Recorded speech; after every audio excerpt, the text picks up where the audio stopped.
저는 여러분과 함께 바라바라는 제목으로 하나님 말씀을 나누겠습니다. 바라바는 어떠한 사람입니까? 바라바는 유대인이었습니다. 그러나 그는 로마의 지배하에 있는 유대 사회에 대한 깊은 반발감을 느꼈습니다. 그리고 또 로마의 의모하에서 민족을 다스리는 그 당시에 유대의 상층 계급에 대해서 무서운 반발을 느낀 사람입니다. 사회의 부조리에 대해서 그는 주먹을 쥐고 분노한 사람입니다. 그래서 그는 밀란을 일으켰습니다. 사람들을 충동했습니다. 사람들 속에 불만을 집어넣었습니다. 부정적인 생각이 일어나도록 했었습니다. 그래서 사람들이 흥분하게 만들었습니다. 이래서 장날 사람들이 모여오는 그런 시점을 이용해서 대소요를 일으켰습니다. 사람들은 일어나서 기물을 파괴하셨습니다. 그들은 불을 찔렀습니다. 그리고 바라바가 앞장서서 많은 사람을 죽였습니다. 그 결과로 출동한 로마의 주둔군에 의해서 체포되어서 그는 신속히 재판을 받아 사형언도를 받고 십자가에 못 박여 죽이기 위해서 그는 감옥에 갇혔습니다. 그는 이제 내일이면 끌려 나와서 골고다 산에 올라가서 십자가에 못 박힐 것입니다. 그는 저녁에 들어온 밥상을 물리쳤습니다. 먹지 않았습니다. 그는 죽음에 대한 절망이 그가 가슴을 짓눌렀습니다. 그는 로마 사람에 대해서 유대의 상층 사회에 대해서 분노가 끓어올랐습니다. 마치 성난 사자와 같이 그는 감방에서 이리저리 호함을 치고 응얼거리며 벽을 주먹으로 때리고 철창을 잡고 흔들며 몸부림을 치며 그 밤을 지냈습니다. 이제 아침에 해가 떠올랐습니다. 어느 순간에 간수가 와서 무거운 열쇠를 철그덕 열고 철문을 열면서 가자. 이제 너희 형장으로 가자. 이 말이 귀에 들릴 순간이 다가오십니다. 그는 모든 것이 절망이었습니다. 이제는 희망이 없고 내일이 없는 사람인 것입니다. 그에게는 절망과 죽음에 대한 공포와 악만 남았습니다. 그는 짐승처럼 부르셨습니다. 그의 눈은 충혈되었습니다. 온몸은 긴장되었습니다. 그는 죽음의 공포에 소름이 끼쳤습니다. 그러할 때 빌라도의 뜰에서 한 다른 장면이 일어나고 있었습니다. 그게는 사람들이 인산이로 모였었습니다. 그것은 대제사장들이 유대인들을 동원했었습니다. 이런 새벽인데도 불구하고 빌라도의 뜰에는 사람들이 인산이로 모였습니다.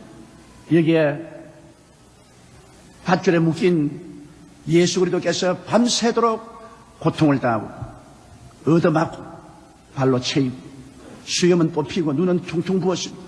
얼굴은 부어 찢어졌습니다. 채찍에 맞았습니다.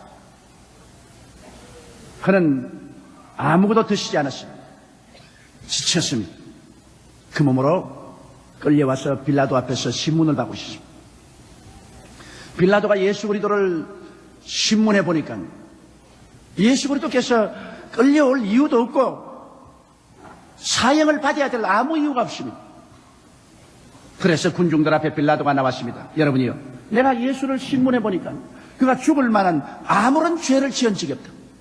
그러나 6월절 명절에는 내가 죄수 하나를 무죄 방면에서 놓아주는데 이 예수를 무죄 방면에서 놓아주면 어떠하느냐. 이건 일제히 대제사장의 사주를 받은 군중들이 고함을 치십니다. 아니라 우리에게 살인하고 방화하고 소요를 일으킨 흉악범 바라바를 놓아달라. 예수님은 바라바 대신에 바라바가 짊어지고 가야 될 그 십자가를 걸머지고 갈보리 십자가에 못 박아 죽여라! 죽여라! 그런데 빌라도에게 쪽지 하나가 왔습니다. 그 쪽지를 빌라도가 펼쳐보니까 자기 부인에게 한 쪽지입니다. 여보십시오. 저 의인 예수 그리스도에 대해서 조심하십시오. 내가 밤에 꿈을 꾸었는데 그분을 구출하기 위해서 내가 몹시 애를 썼습니다. 그 쪽지를 받고니 빌라도는 마음에 더 겁이 덜컥 났습니다. 어찌하든지 예수님을 구출해 보겠다고 생각하고 무슨 죄로 예수를 십자가에 못 박는 것이냐. 내가 신문해 본 게 그를 십자가에 못 박여 죽일 죄가 없다고 내가 채찍에 때려서 놓겠다고 말했습니다. 그러자 군중은 더 일어나서 저를 십자가에 못 박으셔서 만일 저를 십자가에 못 박지 않으면 당신은 로마의 시민이 아닙니다. 로마의 황제의 신하가 아닙니다. 왜? 예수께서 자기를 임금이라고 하는데 그를 내버려 둔다면 당신은 시자의 신하가 아닙니다. 화음을 치고 밀란이 일어날 징입니다. 그래서 빌라도는 할 수 없어 물을 떠오라 해서 대야에 손을 씻으면서 하는 말이, 나는 이 사람의 피에 대해서 무죄하다. 이 피는 너희들이 책임지라. 그러니까 유대인들이 일제히 고함치서 말했습니다. 좋습니다. 그 피를 우리 머리에 돌리고 우리 자손에게 돌리셔서. 얼마나 무서운 소리입니까? 하나님의 아들 예수 그리스도를 죽인 그 피값을 우리와 우리 자손에게 돌려라. 그 말 그대로 여러분, 주 70년에 그 피값은 그들에게 돌아갔었습니다. 로마 디도 대장의 공격을 받아 예루살렘은 함락되고 50만 젊은 청년이 죽었습니다. 예루살렘에서 흐르는 피가 불을 껐다고 했었습니다. 그리고 온 민족은 2000년 동안 나라 없이 지상에 방황하며 멸시와 천대를 당했고 2차 대전 때는 그 피값으로 600만 유대인이 히틀러의 손에 의해서 살해되었습니다. 얼마나 여러분 무서운 일을 그들이 저질렀는지 그들 자신이 알지 못합니다. 그래서 알 수 없이 빌라도는 예수 그리스도를 채찍에 때리도록 내어주고 그를 사형에 처하도록 허락해 줬습니다.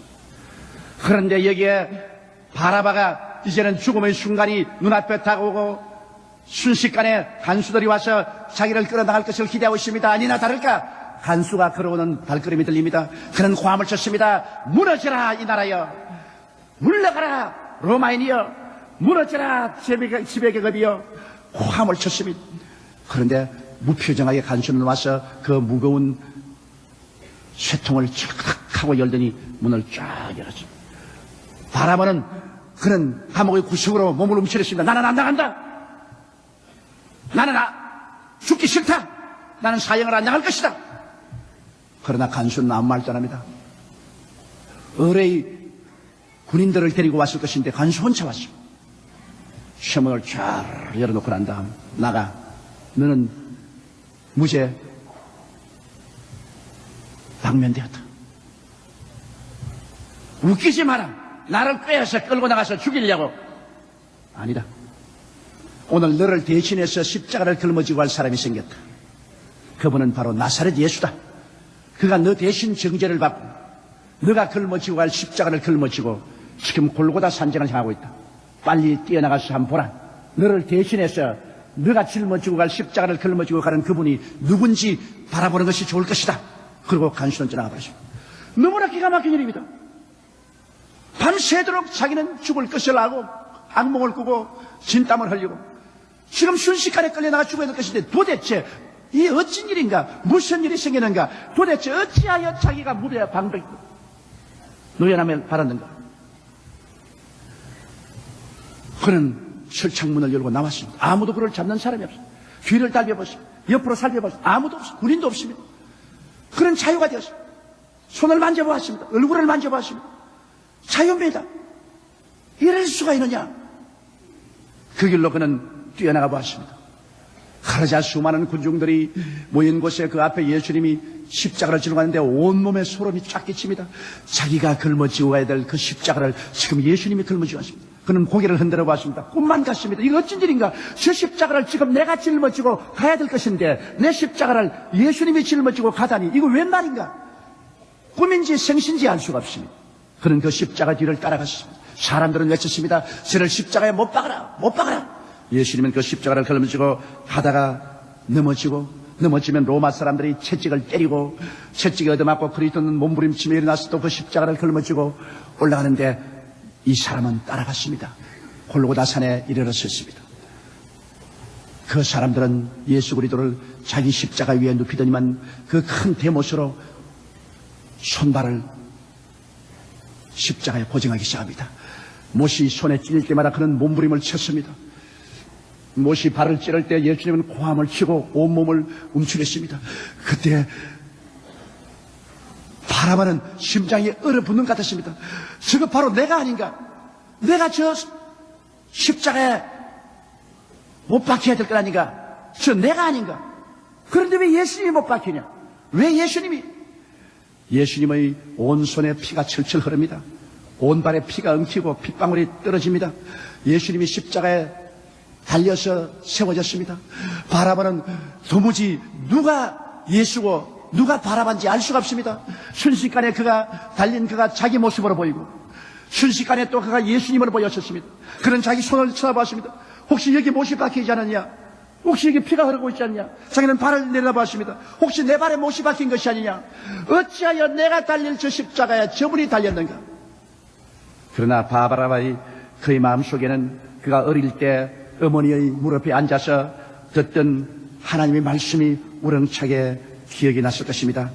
그것은 언제나 유대인들이 늘 어린이들에게 들려주고 그들이 들었던 하나님 말씀이었었습니다. 저가 찔림은 우리 허물의 남이요 저가 상함은 우리 죄악을 남이라.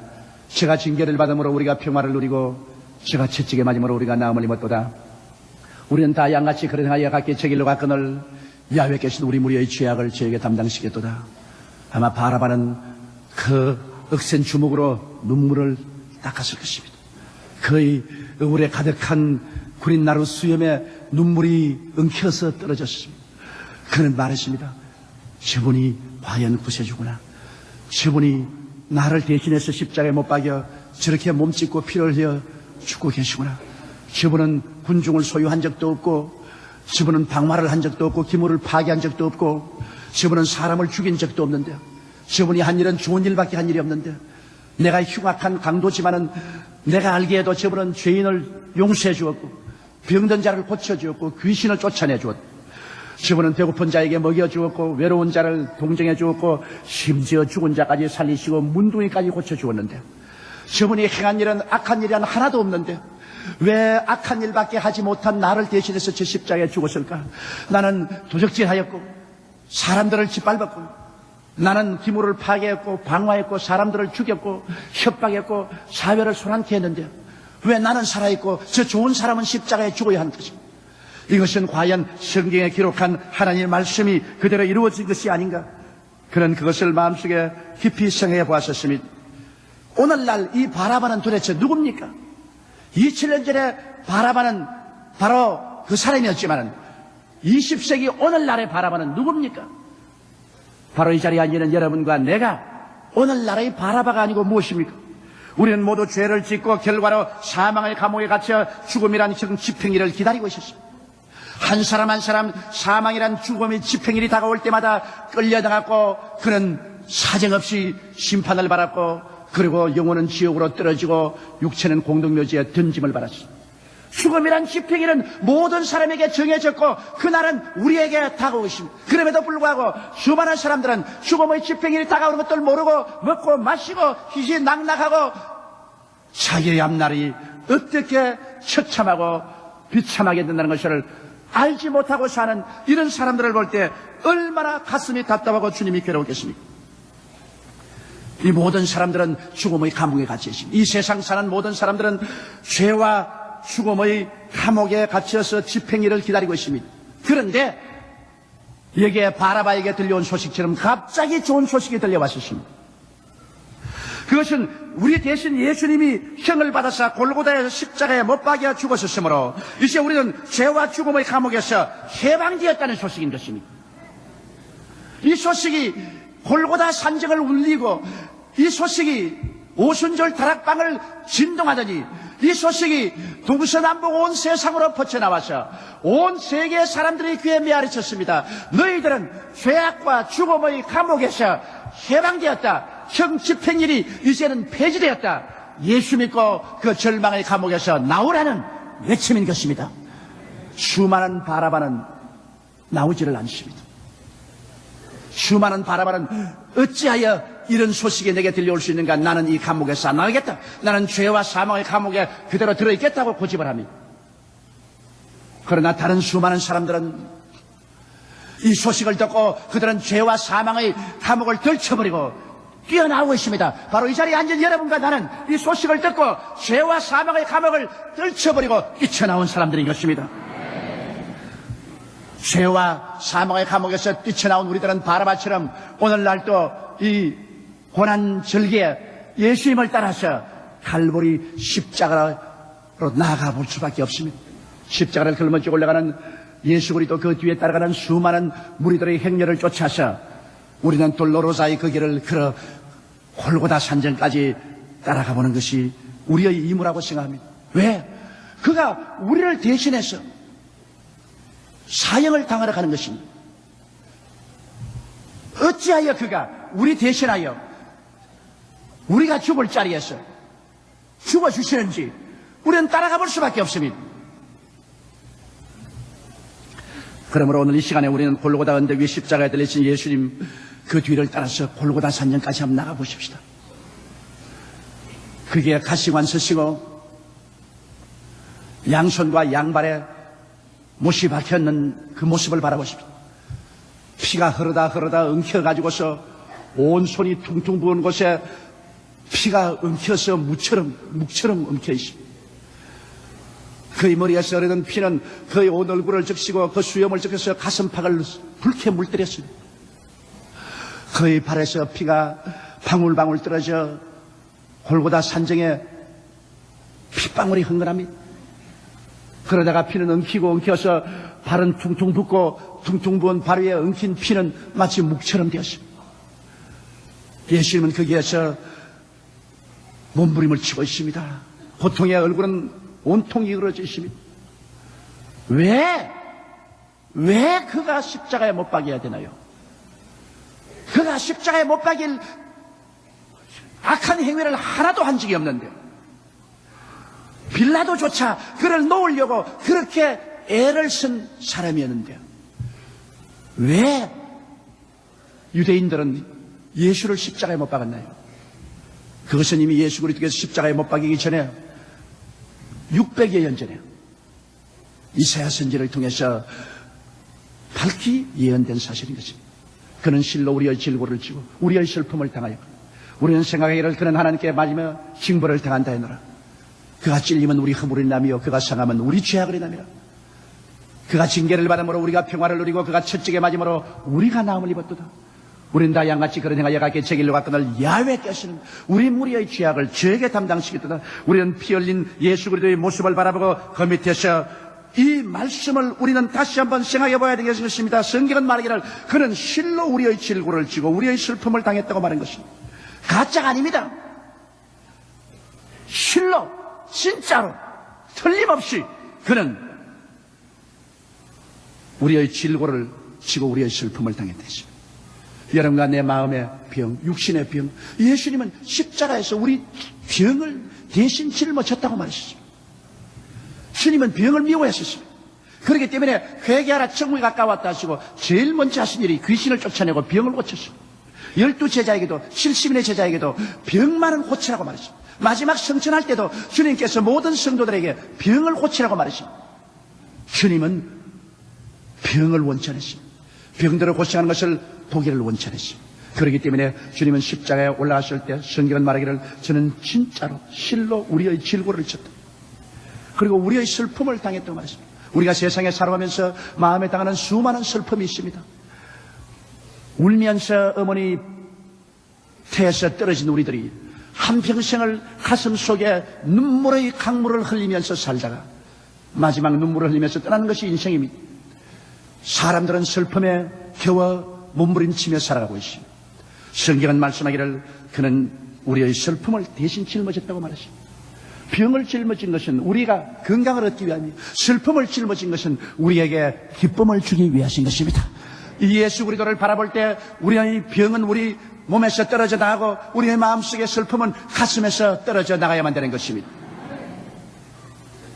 그는 진실로 오늘날 우리의 치료자요 그는 진실로 우리의 위로자인 것을 우리가 알아야 되는 것입니다. 성경은 계속해서 말씀하기를 그가 찔리면 우리의 허물을 인함이라고 말했었습니다. 이 세상에 허물 없는 인생이 있는가 살펴보십시오. 우리가 사람들을 보고 손가락질하고 욕하지만은 그러나 먼지를 틀어보면 허물의 먼지가 나지 않은 사람 누가 있습니까? 우리 속담에 똥 묻은 개, 개 묻은 개 보고 욕한단 말이죠. 모든 사람이 죄를 범하였으니 하나님의 영광에 이르지 못합니다. 우리는 허물진 인생입니다. 만일 오늘 이 시간에 하나님께서 우리를 세워놓고 우리 일생을 저 스크린에 나타나게 한다면 이 자리에 앉아있을 사람 한 사람도 없이 다 도망을 치고 말 것입니다. 아마 이 자리에 앉아있을 사람 아무도 없을 것입니다. 왜? 우리는 허물진 인생들입니다. 그런데 성경은 말하기를 예수님은 그가 찔리면 우리의 허물을 인하며 일생에 지은 우리 허물을 예수님이 대신 갚기 위해서 십자가에 주님께서는 찔렸다고 말씀하고 있는 것입니다. 그리고 성경은 계속해서 말합니다. 그가 상하면 우리 죄악을 인하며 그가 하나님께 버림당하고 그의 마음이 죄악으로 찢기고 상처를 입었습니다. 그의 형상이 완전히 죄로 말미암아 산산조각이 났습니다. 성경은 말하기를 죄를 알지도 못하신 자로 우리를 대신하여 죄로 삼았다고 말했습니다. 예수님은 죄인이 된 것이 아니라 바로 죄가 되어버렸습니다. 사람들의 죄를 짊어지고 본인이 죄가 되었습니다. 그래서 그의 몰골은 한없이 상처 입은 문둥병 환자처럼 되고 말한 것입니다. 이사야서 52장 14절로 15절에 말하기를 기왕에는 그 얼굴이 타인보다 상하였고 그 모양이 인생보다 상하였으므로 우리가 그를 보고 놀랐거니와 후에는 그가 열방을 놀랄 것이며 열왕은 그를 인하여 입을 봉하리니 이는 그들이 아직 전파되지 않은 것을 볼 것이요 아직 듣지 못한 것을 깨달을 것임이라 했습니다. 기왕에는 그 얼굴이 타인보다 상하고 그 모양이 인생보다 상하였으므로 우리가 그를 보고 놀랐다고 말했습니다. 완전히 상처투성이었습니다. 그가 상하면 우리 죄악을 해냅니다. 우리가 하나님을 거역하고 이 땅에 지은 모든 죄악을 예수님께서 다 대신 짊어진 것입니다. 그리고 성경은 계속해서 말씀합니다. 그가 징계를 받음으로 우리가 평화를 누리고 징계를 받는다는 것은 그는 우리 죄 때문에 하나님 앞에서 쫓겨나 버림받은 징계를 당했었습니다. 시편 22편 1절로 2절에 보면 내 하나님이여 내 하나님이여 어찌 나를 버리셨나이까 어찌 나를 멀리하여 돕지 아니하옵시며 내 신음하는 소리를 듣지 아니하시나이까 내 하나님이여 내가 낮에도 부르짖고 밤에도 잠잠치 아니하오나 응답지 아니하시나이까. 그가 징계를 십자가에서 받았을 때 하나님은 진노를 그 위에 퍼붓고 하나님은 그 아들 예수 그리스도를 내어 던져버렸습니다. 그가 부르짖고 외쳐도 하나님은 고개를 돌려버리고 응답지 않았습니다. 인생의 죄를 대신 짊어지고 주님께서 쫓겨나셨습니다. 아담과 하와가 에덴에서 쫓겨난 이후로 인생들이 쫓겨날 만한 그 모든 것을 다 짊어졌기 때문에 예수님이 대신 쫓겨나서 그 버림받은 처참한 고통을 겪으셨습니다. 그 결과로 예수님이 내가 다 이루었다 징계를 마쳤을 때 하나님과 우리 사이에 원수된 담이 와르르 무너지고 마는 것입니다. 이제 예수 그리스도의 그 징계받은 은혜로 그 보혈로 말미암아 하나님 앞에 나갈 때 하나님과 우리 사이에 막힌 담은 사라져 버렸습니다. 하나님은 이제 예수 그리스도의 징계받은 그 은혜를 통해서 우리를 을사하나 주는 것입니다. 못나고 버림받은 우리들이라도 주님이 우리를 을사하나 주시고 하나님 성전에 들어오고 하나님 집에 들어오고 하나님 보좌에 함께 와서 앉게 허락하여 주시는 것입니다. 이제는 우리 마음속에 두려움이 사라졌습니다. 하나님께 나아가 하나님을 모시고 살게 되었습니다. 하나님이 우리 친아버지가 되고 우리는 하나님의 친자녀가 되었습니다. 우리의 삶의 모든 축복과 원천이 하나님이 되어버리고 마는 것입니다. 이제는 하나님과 함께 사는 귀한 백성들이 되어버리고 마는 것입니다. 이 얼마나 놀라운 일인 것입니까? 어찌 감히 우리가 하나님 앞에 나갈 수가 있겠습니까? 그러나 우리 주 예수 그리스도의 그 큰 사랑과 은혜로 이 기적이 일어난 것입니다. 그리고 성경은 계속해서 말합니다. 그가 채찍에 맞으면 우리가 나음을 입었도다. 십자가에 못 박인 그의 덩어리는 갈갈게 찢어지고 살점이 떨어져 나가고 선지피가 계속 흐르고 있었습니다. 그는 우리의 고통을 대신 짊어지기 위해서 채찍에 맞음으로 우리의 질병의 고통을 다 짊어졌습니다. 그리고 그리스도는 십자가에서 죽어서 힘없이 늘어져 있습니다. 여러분, 하나님이 세상을 이처럼 사랑하사 독생자를 주셨으니 누구든지 저를 믿으면 멸망하지 않고 영생을 얻으려고 했는데 주님께서 독생자를 주셔서 그가 십자가에 힘없이 죽어 늘어진 모습을 보십시오. 사랑은 증명돼야 됩니다. 입술로 사랑은 사랑이 아닙니다. 그런데 하나님의 사랑은 증명된 사랑인 것입니다. 그 아들 예수를 주셔서 그는 우리 때문에 십자가에서 갈기갈기 몸이 찢기고 죽었습니다. 성경은 계속해서 말하고 있습니다. 우리는 다 양같이 그를 행하여 각기 제 길로 갔거늘 야훼께서는 우리 무리의 죄악을 저에게 담당시켰도다. 그래서 예수 그리스도는 그 끝없는 사랑으로 우리를 대신해서 영원히 살 길을 열어주기 위해서 주님이 죽음의 쓴 잔을 마시고 고통을 당하신 것입니다. 이제 우리는 예수님의 십자가 밑에서 옛 누더기 인생을 벗어버릴 때가 왔습니다.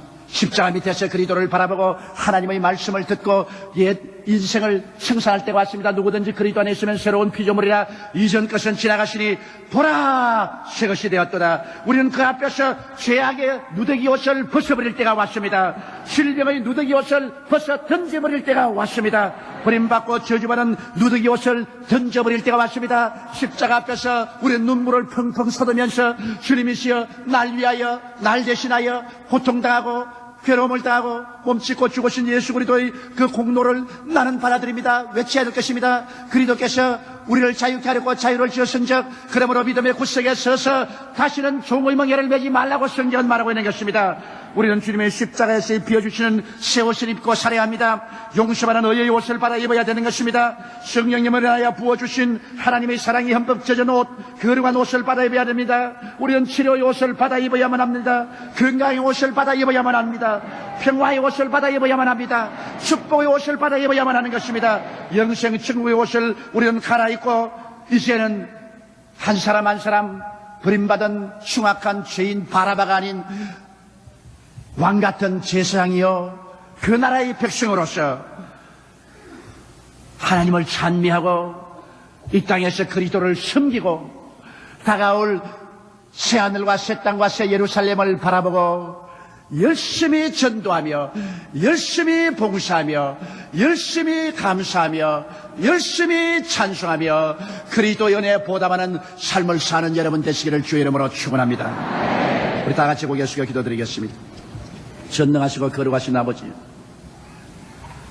얼마나 아프셨나 못 박인 그 손과 발,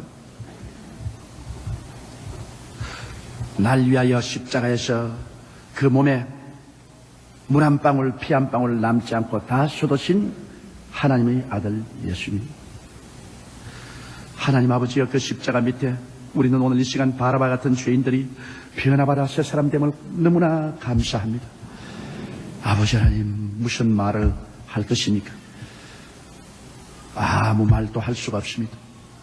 죄인 괴수인 우리를 구원해 주신 우리 주님께 오직 감사하고 감격할 밖에 없고, 이제 남은 여생은 주님을 위해서 사는 우리들이 다 되게 도와주시옵소서. 예수님 이름 받들어 기도드리옵나이다. 오늘 저는 여러분과 함께 새해를 시작하면서라는 제목으로 말씀을 나누고자 합니다. 저는 지금까지 세계 각지의 여행을 많이 하고 살아왔습니다. 언제나 여행을 떠나기 전 마음을 다잡고 짐을 정성들여 꾸립니다. 그래야 여행 중 어려움을 당치 않습니다. 저는 성격상 여행 간다면 한 달 전에 짐을 꾸리기 시작합니다. 항상 저희 주변에서 저에게 꾸중을 합니다. 뭘 여행 가는 당일날 꾸리면 되지 한 달 전부터 짐을 꾸리느냐. 그것은 짐을 일찌감치 꾸려 놓아야 자꾸 생각하면서 모자란 것을 추가해서 여행지에 가서 물건이 모자라서 당황하지 않기 때문인 것입니다. 우리는 새해를 향해 벌써 여행을 시작했습니다. 우리 마음을 가다듬기 위하여 다시 한번 우리의 삶을 살펴보아야 하겠습니다. 피터 모펫이라는 사람은 우물을 청소하는 데 주의를 기울이기보다는 차라리 그대의 마음을 청소하는 데 주의를 기울이라. 그대의 양떼보다는 그대의 마음을 살찌게 하라. 그대의 집을 방어하기보다는 그대의 마음을 지키기를 더욱 힘쓰라. 그대의 돈을 지키기보다는 그대의 마음을 지키기에 더욱 힘쓰라고 말했습니다. 청교도인 존 회볼은 어떠한 조건 하에서도 마음을 지키고 바르게 관리하는 일은 기독교인의 생활에 있어서 위대한 사명에 속한다고 말했습니다. 그렇습니다. 새해는 우리 마음을 가다듬기 위해 다시 한번 우리의 삶을 살펴보아야만 하겠습니다. 첫째로 새해에는 좀 더 정의롭고 정직하고 거룩하게 살기로 마음의 결정을 해야 되겠습니다. 왜 좀 더 정의롭고 정직하고 거룩하게 살자고 말을 했냐면, 완전히 정의롭고 완전히 정직하고 완전히 거룩한 사람은 이 땅에 예수 그리스도밖에 태어난 적이 없습니다. 인간은 모두 다 불완전합니다. 그러나 끊임없이 완전을 향해서 노력해 가는 것이 인간이 동물과 다른 것입니다. 그렇기 때문에 2002년 새해에는 우리가 마음의 결심을 하고 전에보다 좀 더 정의롭고 좀 더 정직하고 좀 더 거룩하게 살겠다고 각오를 하고 노력을 하자는 것입니다. 성경에도 마태복음 6장 33절에 그 나라와 그 일을 먼저 구하라고 했었습니다. 우리의 마음속에 항상 먼저 정의롭고 정직하고 거룩하게 살자는 생각이 가득해야 되겠습니다. 정의는 소금과 같습니다. 성경에 너희는 세상의 소금이니 너희는 세상의 빛이라고 말씀하셨습니다. 왜 정의는 소금과 같으냐? 이 세상에 우리가 돈을 다 좋아하는데 돈에 정의가 없으면 부정부패가 다가오는 것입니다. 돈 플러스 정의가 있어야 올바르게 벌고 올바르게 사용하지, 정의를 제껴놓고 돈을 벌으면 부정부패하게 돈을 벌고 정권과 유착해서 돈을 벌고 돈을 부정과 부패에 사용하게 되고 방탕과 타락에 사용하게 되는 것입니다. 정치 사회의 검은 돈이 정의를 던져버리고 정의를 짓밟은 것을 우리가 잘 보는 것입니다. 잠언서 10장 2절에 불의의 재물은 무익하여도 공의는 죽음에서 건지느니라고 말했습니다. 불의하게 재물을 아무리 얻어놓아도 나중에 다 독수리가 날개치며 날아가 버리듯이 날아가 버리고 말고 많은 상처를 가져오게 되는 것입니다. 그렇기 때문에 돈에 정의가 없으면 부정부패와 많은 고통이 다가오게 되는 것입니다. 또한 권력에도 정의가 없으면 독재와 폭정이 다가오는 것입니다. 아무리 정당하게 권력을 얻었다고 하더라도 그 권력을 정의롭게 사용하지 못하고 자기 중심으로 사용하면 권리가 부패해지고 독재와 폭정이 되는 것입니다. 항상 권리는 정의가 지켜야 되는 것입니다. 잠언서 29장 2절에 의인이 많아지면 백성이 즐거워하고 악인이 권세를 잡으면 백성이 탄식하느니라고 말했습니다. 아모스 5장 10절로 11절에 무리가 성문에서 책망하는 자를 미워하며 정직히 말하는 자를 싫어하는도다.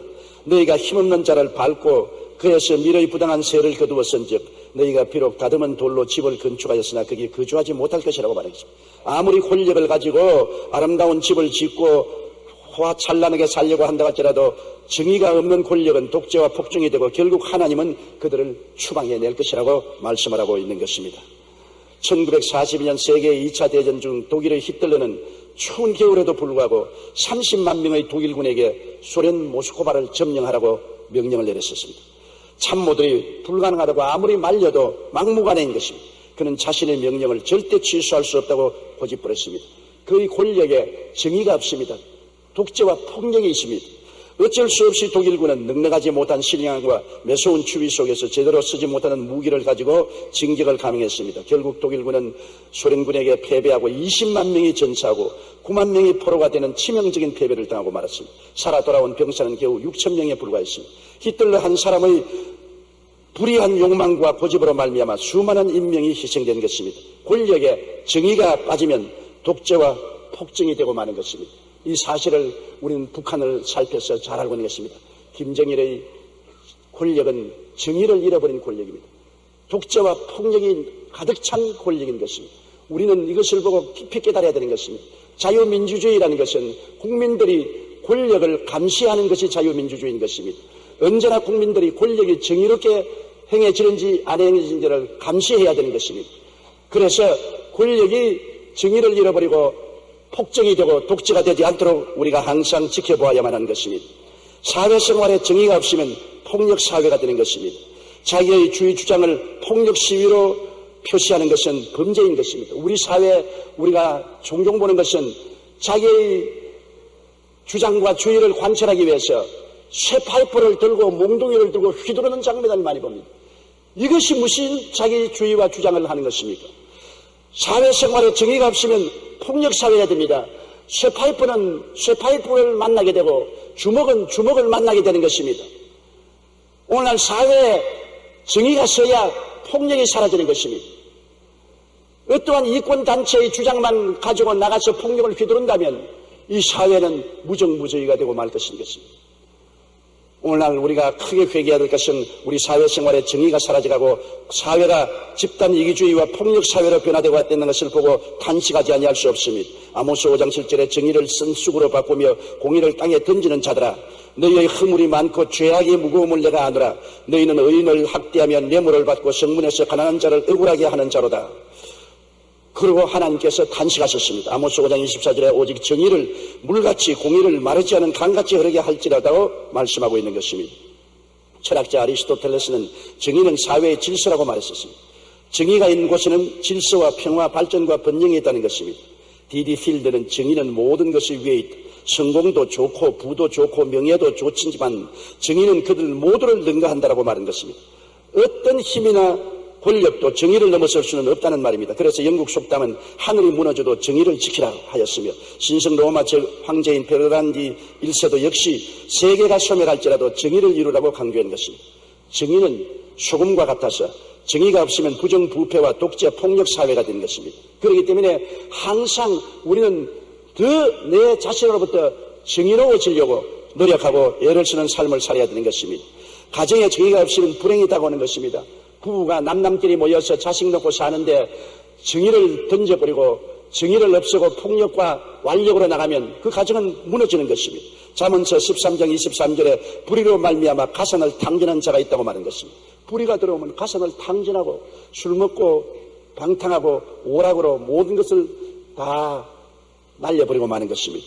잠언서 17장 1절에 마른 떡 한 조각만 있고도 화목하는 것이 제육이 집에 가득하고도 다투는 것보다 나으니라고 했으며, 시편 112편 2절로 3절에 정직한 자들의 후손에게 복이 있으리로다. 부와 재물이 그의 집에 있으며 그의 공의가 영구히 쓰이시리라고 말한 것입니다. 가정에 정의가 있으면 부와 귀도 함께 따른다고 말씀하고 있는 것입니다. 1970년 엘빈 토플러는 그가 쓴 미래의 충격이라는 책에서 가족의 파괴와 해체를 예언했습니다. 이 책에서 그는 앞으로 사회는 시험관 아기가 출산되고 실험결혼, 계약결혼, 독신주의, 동성연애, 일부 다처 등이 법적으로 공인되는 사회가 될 것이라고 예측했습니다. 한 일간지의 발표에 따르면 자녀들이 가출한 이유 중에서 부모와의 갈등이 47.9%, 친구를 따라 가출한 경우가 20.4%, 개인적 요인이 19%, 돈을 벌기 위해 가출한 경우가 8%, 기타의 이유가 4.7%였습니다.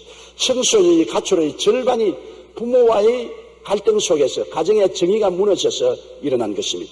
얼마 전까지만 해도 이혼하는 사람들의 비율을 보면 결혼 1년 만에 이혼하는 경우가 1위, 50대 부부의 이혼율이 두 번째였습니다. 그러나 요사이는 30대 이혼이 급증하고 있습니다. 30대 이혼이 늘면서 많은 아이들이 고아원으로 내몰립니다. 부모가 버젓이 살아있는데도 고아가 되는 것입니다. 실제로 서울 시내 복지시설에 수용된 고아들의 50% 이상이 이혼 고아라고 합니다. 가정의 정의가 무너지면 이와 같은 가정적인 비극이 난무하게 나타나는 것입니다. 가정에 정의가 없으면 불행은 언제나 문 앞에서 기다리고 있는 것입니다. 예수님은 우리의 불의 때문에 십자가에 처형당한 것입니다. 우리가 정의를 버리고 불의를 따라 행함으로 이 불의의 세력을 멸하고 우리에게 정의를 갖다 주기 위해서 예수님은 우리의 일생에 지은 모든 불의를 당신이 책임지고 십자가에 올라가서 그 대가를 지불했습니다. 몸이 찢어지고 피를 흘리고 한없는 고통을 당하면서 우리 불의의 심판을 받고 다 청산해 주신 것입니다. 베드로전서 3장 18절에 그리스도께서 단번에 죄를 위하여 죽으사 의인으로서 불의한 자를 대신하셨으니 이는 우리를 하나님 앞으로 인도하리 하심이라고 말한 것입니다. 우리의 불의를 헐고 우리가 하나님 앞에 나갈 수 있도록 길을 내기 위해서 예수님은 십자가의 희생 제물이 되신 것입니다. 요한일서 1장 9절에 만일 우리가 우리 죄를 자백하면 저는 미쁘시고 이로우사 우리 죄를 사하시며 모든 불의에서 우리를 깨끗게 한다고 말한 것입니다. 우리는 항상 좀 더 정의로워지기 위해서 우리의 불의를 매일같이 회개하고 자복하고 주의 보혈로 씻고 하나님 앞에 가까이 나가서 하나님의 도움으로 정의롭게 살고 정의를 가져오는 사람이 되어야 되는 것입니다. 그 다음 우리는 새해에는 정직하게 살기로 마음의 결심을 하고 노력을 해야 되는 것입니다. 오늘날 삶의 환경이 거짓이 판치고 있는 것입니다. 그 이유는 온 세상이 악한 마귀하에 있고 마귀는 거짓의 아비이기 때문에 거짓의 결국은 파국인 것입니다. 요한일서 5장 19절에 또 아는 것은 우리는 하나님께 속하고 온 세상은 악한 자에게 처한 것이라고 했으며 요한복음 8장 44절에 진리가 그 속에 없으므로 이는 그가 거짓말쟁이요 거짓의 아비가 되었습니다. 마귀는 거짓말쟁이요 거짓의 애비가 되었으므로 항상 사람들에게 거짓을 말하고 거짓을 가르치고 거짓으로 살게 만들어주는 것입니다. 오늘날 사람들은 생각하기를 이 세상에 살면서 거짓말 안 하고는 정치인도 되지 못하고 경제인도 되지 못하고 성공적인 인생을 살지 못한다고 말합니다. 그것조차도 마귀의 거짓말인 것입니다. 작년 우리나라 기독 실업인으로서 정직으로 승리한 분들의 이야기가 담긴 나는 정직한 자의 형통을 믿는다라는 책이 출간되었습니다. 여자로서 성공한 김성주 씨는 사업을 막 시작할 때 한 선배로부터 한국에서 성공하는 법에 대해서 들었습니다. 첫째, 술을 잘 마셔야 성공한다. 둘째, 거짓말을 잘해야 한국에서는 성공한다. 셋째, 흰 봉투를 잘 받쳐야 성공한다고 했습니다. 이 말을 들은 김성주 사장은 고민에 빠졌습니다. 한국에서 사업을 성공하기 위한 세 가지 조건을 하나도 자기는 할 수 없기 때문이었습니다. 그래서 생각하기를 나는 크리스찬이라 내가 회사 매출을 조금 더 올리겠다고 부패 관행과 타협해야 하는가. 비록 나는 여자지만, 비록 경험과 능력이 부족하지만 하나님께서 도와주신다면 분명히 정직한 손으로 사업을 일으키는 사례를 만들 수 있을 거야. 이렇게 결단하고 마음에 도와달라고 기도했습니다. 우리 마음의 결단이 얼마나 중요한지 모릅니다. 우유부단해서 이렇게 할까 저렇게 할까 흔들리면 아무것도 못합니다. 나는 비록 사업이 망할지라도 정직하게 사업을 해보겠다고 결단을 내려는 그 결심이 굉장히 중요한 것입니다. 기도와 다짐에도 불구하고 초기 사업 현장에서는 현실적인 어려움에 몰아쳤습니다. 뇌물을 바치지 않자 멀쩡하게 잘 팔리던 브랜드가 면세점에서 퇴출을 당하는가 하면 함께 술을 먹지 않는다는 이유로 어떤 바이어는 3시간이나 서 있게 하고서 채 3분도 만나주지 않았습니다. 그러나 김성주 사장은 끝까지 타협하지 않고 기도하며 정직하게 사업을 이끌어 나가기로 결정하고 그대로 시행했습니다. 그러자 1997년 그의 회사는 전체 한국 면세점의 5분의 1을 대행하면서 당당히 한국 최고의 면세점이 되었던 것입니다. 면세점 업계에서는 기적이 일어났다고 놀라워했습니다. 이것은 기적이 아닙니다. 성령께서 도와주신 것입니다. 우리가 정직하게 살기로 결심을 하면 성령께서 놀라운 방법으로 인간적인 기적을 통해서 축복을 내려주는 것입니다. 그렇기 때문에 거짓말하지 않고 술 먹지 아니하고 흰 봉투 들이지 않으면 성공하지 못한다는 관례는 마귀의 거짓말인 것입니다. 거짓에 속은 아담을 보십시오. 마귀가 아담에게 와서 선악과를 따먹으면 너희 눈이 밝아 하나님처럼 된다. 얼마나 번쩍거리고 찬란한 거짓말입니까? 아담은 그 거짓말에 속아 넘어가서 선악과를 따먹고 거짓에 속은 그 인생의 결과는 처참한 파탄이요 재앙밖에 남은 것이 없었습니다. 마귀는 똑같은 수단으로 예수님을 속여보려고 하는 것입니다. 하나님이 당신 배가 고파도 밥 안 주니까 돌을 떡으로 만들어 먹으라고 하나님에 대한 원망을 하려고 거짓말을 꾸몄습니다만 예수님은 속아 넘어가지 않았습니다. 하나님이 너를 유명하게 만들어주니까 높은 뼈죽탑에서 뛰어내려 발이 돌에 부딪히지 않도록 해서 유명하게 되라. 그 거짓말에 속아 넘어가지 않았습니다. 하나님이 너에게 부귀 영광 권세를 안 주니 내게 절하라. 그러면 내가 천하 영광과 부귀 영화를 주겠다고 속였으나 예수님은 거기에 속아 넘어가지 않았었습니다. 거짓에 속아 넘어가면 그 뒤에는 파탄이 다가오고 재앙이 다가오게 되는 것입니다. 우리는 꿈에도 거짓말 하지 말라는 이야기를 듣고 있는 것입니다. 출애굽기 20장 16절에 내 이웃에 대하여 거짓 증거하지 말라고 했으며 잠언서 19장 5절에 거짓 증인은 벌을 면하지 못할 것이요 거짓말을 하는 자도 피하지 못하려고 말한 것입니다.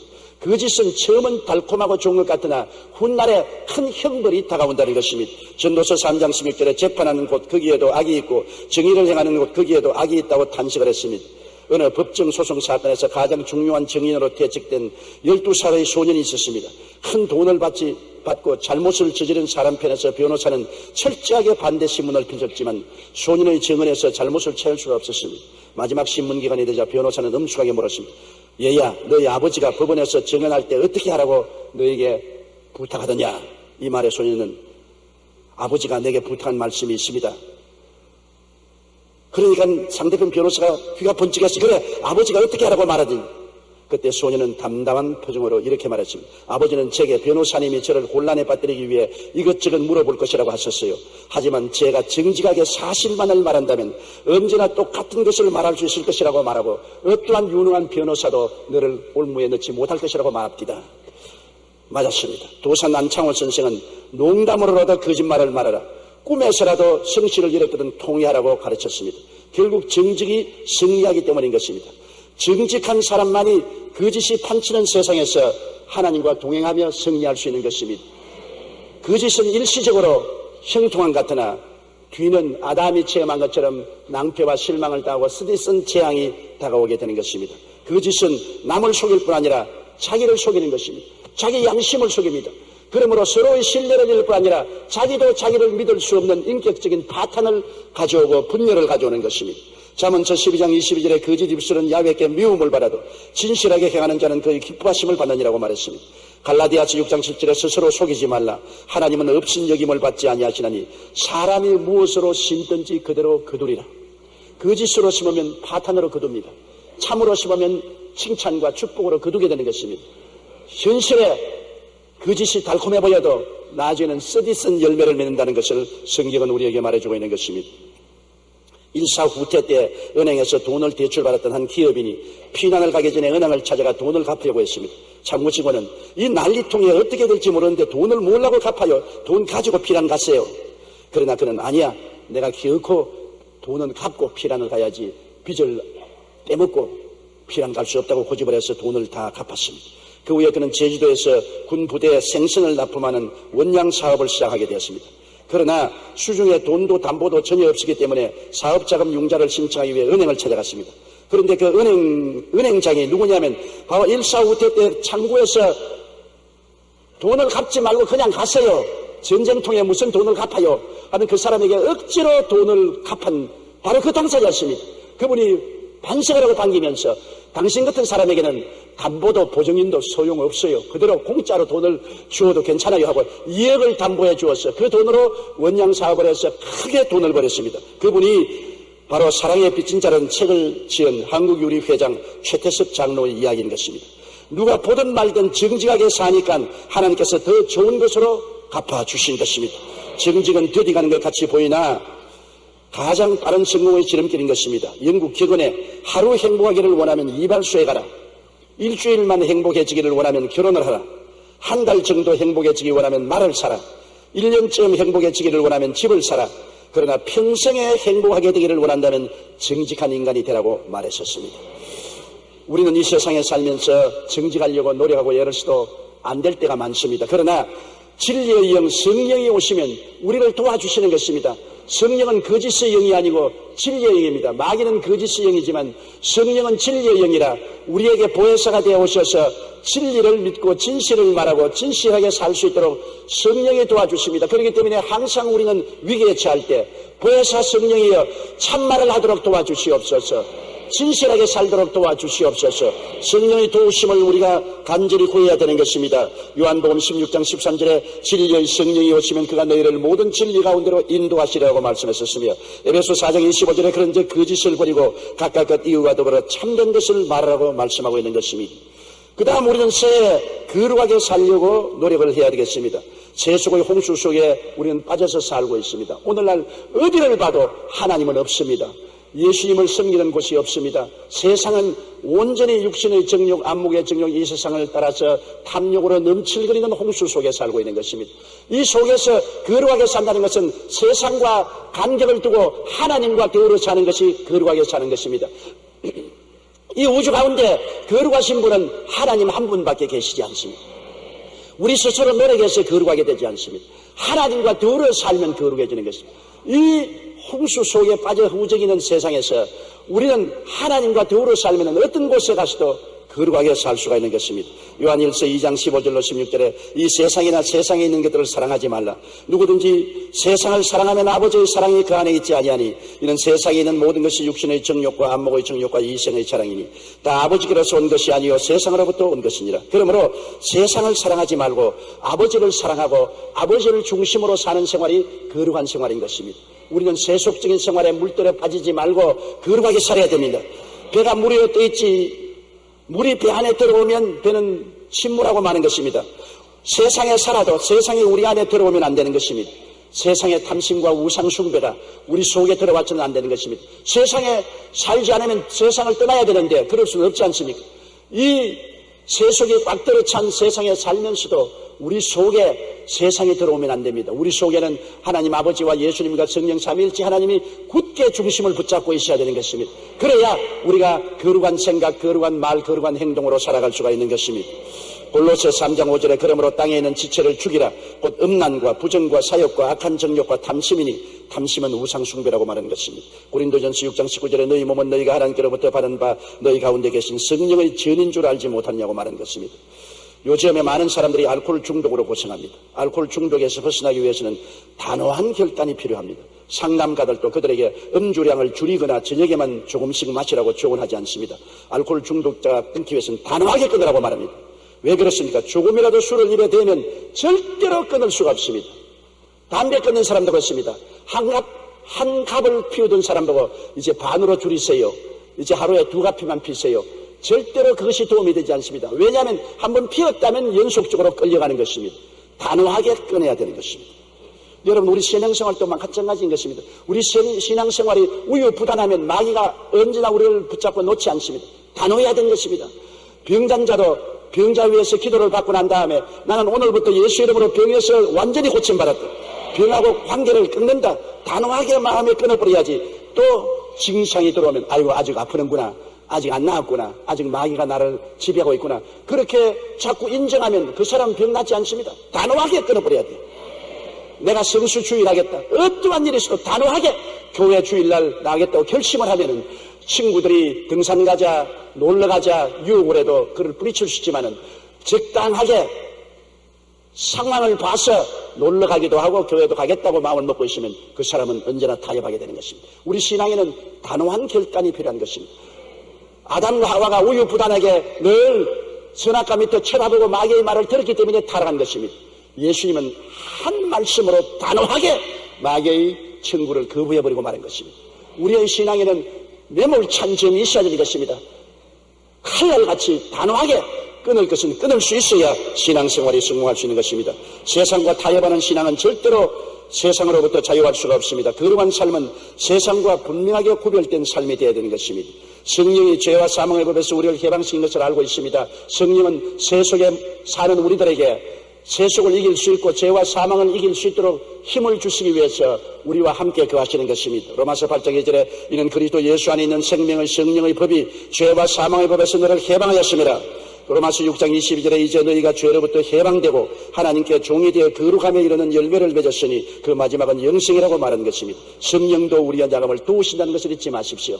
이 세속의 물들에 사는 우리가 세상 줄 끊지 못할 때 성령께 부탁하면 성령이 그 날선 검으로 와서 세속 줄을 끊어주시고 우리를 인도하여 주시고 거룩하게 살도록 도와주시는 것입니다. 그러므로 우리는 거룩하게 살기로 결심을 하고 노력해야 되는 것입니다.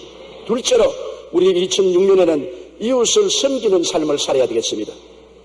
예수님의 모범을 항상 따라야 돼요. 예수님은 수고하고 무거운 짐진 자들은 다 내게로 오라. 내가 너희를 쉬게 하려고 말한 것입니다. 이웃 사람의 수고하고 무거운 짐을 예수님이 짊어 주시겠다는 것입니다. 호남에 눈폭탄이 떨어져서 호남의 농부들이 얼마나 고통을 당합니까? 그런데 온 전국에서 수천 명의 자원봉사자들이 와서 혹은 부상을 당하고 지붕에서 미끄러져 넘어지면서도 열심으로 눈을 치우고 비닐하우스를 정리해 주는 것을 보고 감동했습니다. 많은 군인들과 경찰들이 있는 힘을 다해서 협조하는 것을 보고 감동을 느꼈습니다. 수고하고 무거운 짐진 자에게 가서 그 짐을 함께 걸어주는 것이 예수님의 마음인 것입니다. 우리가 새해에는 예수님의 모범을 따라서 이웃을 섬기되 수고하고 무거운 짐을 함께 걸머져 주는 우리들이 되어야 되겠습니다. 짐 위에 짐을 자꾸 갖다 올려주는 이러한 얄미운 사람이 되어서는 안 되는 것입니다. 시편 68편 19절에 날마다 우리 짐을 지시는 주 곧 우리의 구원이신 하나님을 찬송할지라고 말하는 것입니다. 매일같이 우리 주님은 우리의 짐을 짊어져 주신다고 성경은 말하고 있는 것입니다. 우리 주님은 인간을 섬기려고 성육신하여 죽기까지 우리를 섬겨주신 것입니다. 주님께서는 너 죄 지은 게 너 탓 아니야. 너 탓으로 죄를 지었으니 너가 책임져라 그렇게 말하지 않았습니다. 너 죄를 지었냐? 다 내가 너를 만들어서 세상에 보낸 것이 내 탓이다. 내가 죄를 짊었지만 주님은 우리 탓으로 돌리지 않고 우리의 모든 죄를 당신 탓으로 돌려서 책임지고 십자가에 대신 올라가서 몸짓고 피 흘린 것을 기억하십시오. 우리가 가정생활하면서 일이 생기면 아내는 남편 탓이라고, 남편은 아내 탓이고, 부모는 자식 탓이고, 자식은 부모 탓이고, 형제 탓으로 돌리면 안 되는 것입니다. 우리의 삶에 무엇이 내가 책임질 줄 알아야 되고 내가 남의 짐을 져줄 줄 알아야 되는 것입니다. 빌립보서 2장 6절로 8절에 그런 근본 하나님의 본체시나 하나님과 동등됨을 취할 것으로 여기지 아니하시고 오히려 자기를 비워 종의 형체를 가지사 사람들과 같이 되셨 사람의 모양으로 나타나서 자기를 낮추시고 죽기까지 복종하셨으니 곧 십자가에 죽으심이라고 말한 것입니다. 우리 주님은 남을 나보다 낫게 여기는 마음을 늘 가지고 있었습니다. 우리 주님은 하늘과 땅과 세계와 가운데 모든 것을 지으신 만왕의 왕 만주의 주인데도 불구하고 그는 제자들의 발을 씻겼습니다. 유대 나라에서는 생달을 신고 길을 걷기 때문에 발이 더러워집니다. 귀한 손님으로 집에 가면 종들이 물을 떠와서 그 발을 씻어서 수건으로 닦아주는 것입니다. 그런데 예수님이 떠나시기 전에 대야에 물을 떠와서 제자들 앞에 무릎을 꿇고 제자들의 더러운 발을 씻고 타월로 닦아주었습니다. 제자들은 너무나 감동하고 놀랐습니다. 왜 예수님이 제자들의 발을 씻겼는 것입니까? 요한복음 13장 14절에 내가 주와 또 선생이 되어 너희 발을 씻었으니 너희도 서로 발을 씻어주는 것이 옳은지라. 발을 씻어준다는 것은 내가 스스로 남의 종이 되어서 섬기는 것을 말하는 것입니다. 빌립보 2장 2절로 3절에 마음을 같이하여 같은 사랑을 가지고 뜻을 합하여 한 마음을 품어 아무 일이든지 다툼이나 허영으로 하지 말고 오직 겸손한 마음으로 각각 자기보다 남을 낮게 여기라고 말씀한 것입니다. 원리안 부수가 구세군을 창설한 후 그 이름이 널리 알려져 많은 사람들이 구세군에 지원했습니다. 그 중에는 한때 성공회의 감독을 꿈꾸었던 사무엘 브랭클이라는 청년이 있었습니다. 그는 미국의 부유한 생활을 뒤로한 채 대서양을 건너 영국으로 왔습니다. 부수 장군은 그의 지원을 마지 못해 허락했지만 그의 교만한 태도가 마음에 걸렸습니다. 그래서 브랭클에게 다른 훈련상들의 군화를 닦으라고 지시했습니다. 무언가 대단한 일을 기대했던 브랭클은 내가 군 하나 닦기 위해서 그 먼 대서양을 건너왔단 말인가 하는 생각으로 마음에 화가 잔뜩 났습니다. 그러던 하루는 환상 중에 예수님께서 비천한 제자들의 발 위로 허리를 굽히시고 발을 씻는 모습을 보았습니다. 브랭클은 그제야 자신이 얼마나 교만한가를 깨닫고 눈물을 흘리며 회개했습니다. 그리고 이렇게 기도했습니다. 주님은 그들의 발을 씻기셨습니다. 저는 그들의 구두를 닦겠습니다. 브랭클은 그들의 군화를 닦으며 성김의 도리와 성공을 체험했었습니다. 그리고 후에는 구세군 최초의 미국인 감독관이 되었던 것입니다. 하나님의 일을 한다는 것은 예수님처럼 다른 사람을 나보다 낮게 여기고 섬기는 삶인 것입니다. 다른 사람에게 군림하는 자세가 아니라 다른 사람에게 허리를 굽히고 낮아지는 자세인 것입니다. 하늘나라에는 더구나 더 지위가 높아질수록 섬기는 자세를 가져야만 하는 것입니다. 조지 스위팅은 말하기를 예수 그리스도는 베푸는 자의 가장 좋은 본보기가 되었다고 말한 것입니다. 그러므로 우리가 이 땅에 살면서 남에게 대접을 받고자 하는 자는 먼저 남을 대접하는 삶을 살아야 되는 것입니다. 내가 존경받고 싶으면 남을 먼저 존경하고 사랑받고 싶으면 내가 먼저 사랑하고 내가 도움을 받고 싶으면 남을 먼저 도와줘야 되는 것입니다.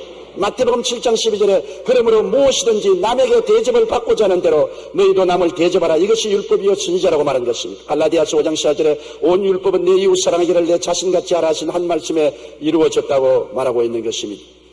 우리가 잘 아는 미국의 강철왕 앤드류 카네기는 훌륭한 사업가면서 동시에 자선 사업가였습니다. 그는 재산을 가지고 죽는다는 것은 인간으로서 부끄러운 일이라고 명언을 남기기로 유명합니다. 카네기는 스코틀랜드의 가난한 농부의 아들로 태어나서 경제 불황으로 13살 때 미국으로 건너왔기 때문에 초등학교 4학년밖에 학교를 다니지 못했습니다.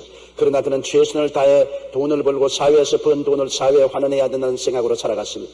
그러자 카네기는 세계에서 손꼽히는 강철왕이 되고 재벌이 되었습니다. 평소 생각대로 문화, 교육, 예술, 구제, 평화를 위해 여러 연구소를 설립하고 자선 사업을 벌였습니다. 1892년에는 뉴욕에 카네기 홀을 만들어 예술 진흥에 주력하고 1902년 카네기 연구소를 창설했고 1904년에 카네기 기금을 1905년엔 카네기 교육진흥재단을 1910년엔 카네기 국제평화재단을 설립했습니다.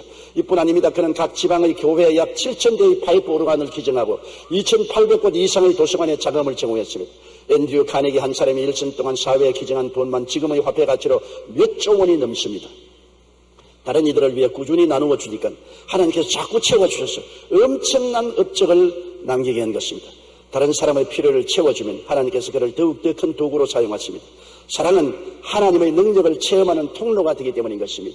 그렇기 때문에 항상 남을 먼저 대접하면 내가 대접을 받는다는 것을 잊지 말아야 되는 것입니다. 남에게 친절을 베풀면 내가 친절을 받게 되고 사랑을 베풀면 사랑을 받게 되는 것입니다. 셋째로 우리는 이 세상에 살면서 2006년은 사랑을 실천하면서 사십시오. 사랑을 해야 되겠다고 마음속으로는 다 생각하지만은 우리가 실천을 하지 않고 살았었습니다. 그러나 지극히 적은 것으로부터 사랑을 실천하면서 살아야 되는 것입니다. 인간의 삶을 가장 행복하게 하고 보람되게 하는 것은 사랑을 실천하면서 살 때 일어나는 것입니다. 왜냐하면 하나님을 본 자가 없습니다. 그러나 성경은 하나님은 사랑이라고 말했습니다. 사랑이 실천되는 곳에 하나님이 나타나시는 것입니다. 적은 사랑은 적은 하나님의 모습이, 큰 사랑은 큰 하나님의 모습이 나타나는 것입니다. 우리는 교회 왔다 갔다 하면 좋은 종교인이 된다고 생각하는 것입니다. 여러분, 종교인을 하나님은 존경하지 않습니다. 하나님은 사랑을 실천한 자를 사랑하는 것입니다. 강도 만난 이야기를 여러분 너무나 잘 하지 않습니까? 한 사람이 예루살렘을 떠나 여리고로 내려가다가 강도를 만나서 입는 것 다 빼앗기고 옷도 벗기고 피투성이가 던져넣는데 종교인 두 사람이 지나갔습니다. 유대인입니다. 모두 다. 한 사람은 제사장이요 율법을 주장하는 사람으로서 비평하고 판단하고 지나갔습니다. 다른 사람은 레위인으로서 종교의식을 집행하는 사람으로 종교의식만 집행하면 되었지 내가 무슨 상관이냐 무관심했습니다. 오늘날 교인과 한 가지입니다. 율법주의자는 남을 자꾸 핀편하고 손가락질하고 판단하고 심판만 하고 도와주려고 하지 않습니다. 또 이식주의자는 내 주일날 교회 나오고 11조 내고 기도하고 하면 되었지 가난하고 병들고 헐벗고 굶주리고 고통당하는 사람 관심 가질 게 뭐냐 나만 잘 믿으면 되었지. 이러한 신앙생활은 하나님께서 기뻐하는 신앙생활인 것입니다. 이러한 사람들은 종교를 가진 사람이지 참된 신앙을 가진 사람은 아닌 것입니다. 그러나 사마리아인은 유대인이 아닙니다. 하나님이 유대 종교주의자들에게 수치와 곤욕을 주기 위해서 일부러 이 말을 한 것입니다. 유대인들 앞에서 유대인은 율법주의자고 의식주의자로서 남 비평하고 판단만 하고 무관심하지만은 여기에 유대인도 아닌 이방 개 같은 사마리아인이지만은 강도 만난 사람을 보고 그는 기름을 붓고 포도주를 붓고 옷을 찢어 붕대로 만들어 감싸주고 사매어주고 자기 짐승에 채 주막집에 데려가서 돌봐주었다. 누가 참된 이웃이냐? 유대인도 별 도리 없이 선을 베푼 사람입니다. 너도 그렇게 해라. 율법주의자가 되지 말고 의식주의자가 되지 말고 사랑을 실천하는 사람이다라고 말한 것입니다. 하나님이 가장 존귀하게 여기고 귀하게 여기고 칭찬하고 상급을 주는 사람은 더 많은 율법을 행한 사람이 아니고 의식을 집행하는 사람이 아니고 사랑을 실천한 사람을 주님께서 귀하게 보아주시는 것입니다. 초기 한국교회의 역사에 헤론이라는 의사가 있었습니다. 그는 테네시 이과대학 이승인 이래 가장 우수한 성적으로 수재로서 그 대학의 교수회로부터 수련 후 교수로 남아달라는 요청을 받을 정도로 공부를 잘하고 졸업을 했습니다. 그러나 그는 그것을 거부하고 한국에 선교사로 나왔습니다. 그는 안다우드보다 2달 늦은 1885년 6월에 내한하여 알렌의 제중원에서 일을 했습니다. 알렌이 선교사직을 그만둔 후에도 제중원 원장으로 일하면서 밤낮 없이 한국 사람들을 치료했습니다. 그런데 그가 한국에 온 지 5년이 되는 1890년 여름에 각종 전염병이 창궐했습니다.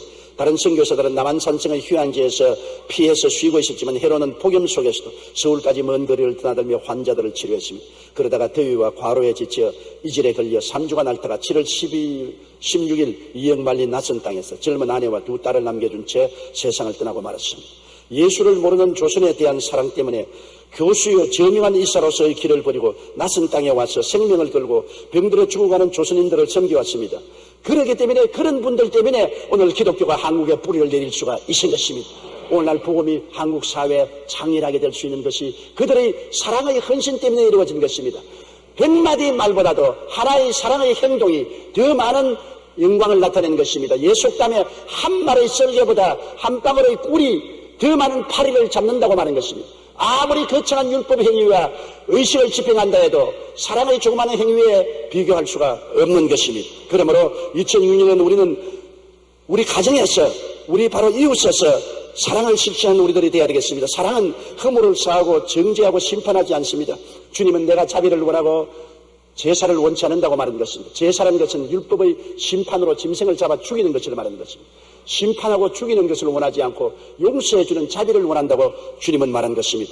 호세아 6장 6절에 나는 인애를 원하고 제사를 원치 아니하며 번제보다 하나님을 아는 것을 원한다고 말했었습니다. 베드로전서 4장 8절에 무엇보다 뜨겁게 서로 사랑할지니 사랑은 허다한 죄를 덮는다고 말한 것입니다. 사랑하면 상대편의 죄를 자꾸 벗기는 것이 아니라 허물을 덮어주고 그들을 살려주려고 애를 쓰게 되는 것입니다. 사랑은 상처를 치료해줍니다. 미워하는 사람은 남의 상처를 자꾸 핥히고 소금을 탁 칠하고 확확 비벼버리는 것인데 사랑은 그렇지 않습니다. 상처 입은 사람을 어찌하는지 치료해 주려고 애를 쓰는 것입니다.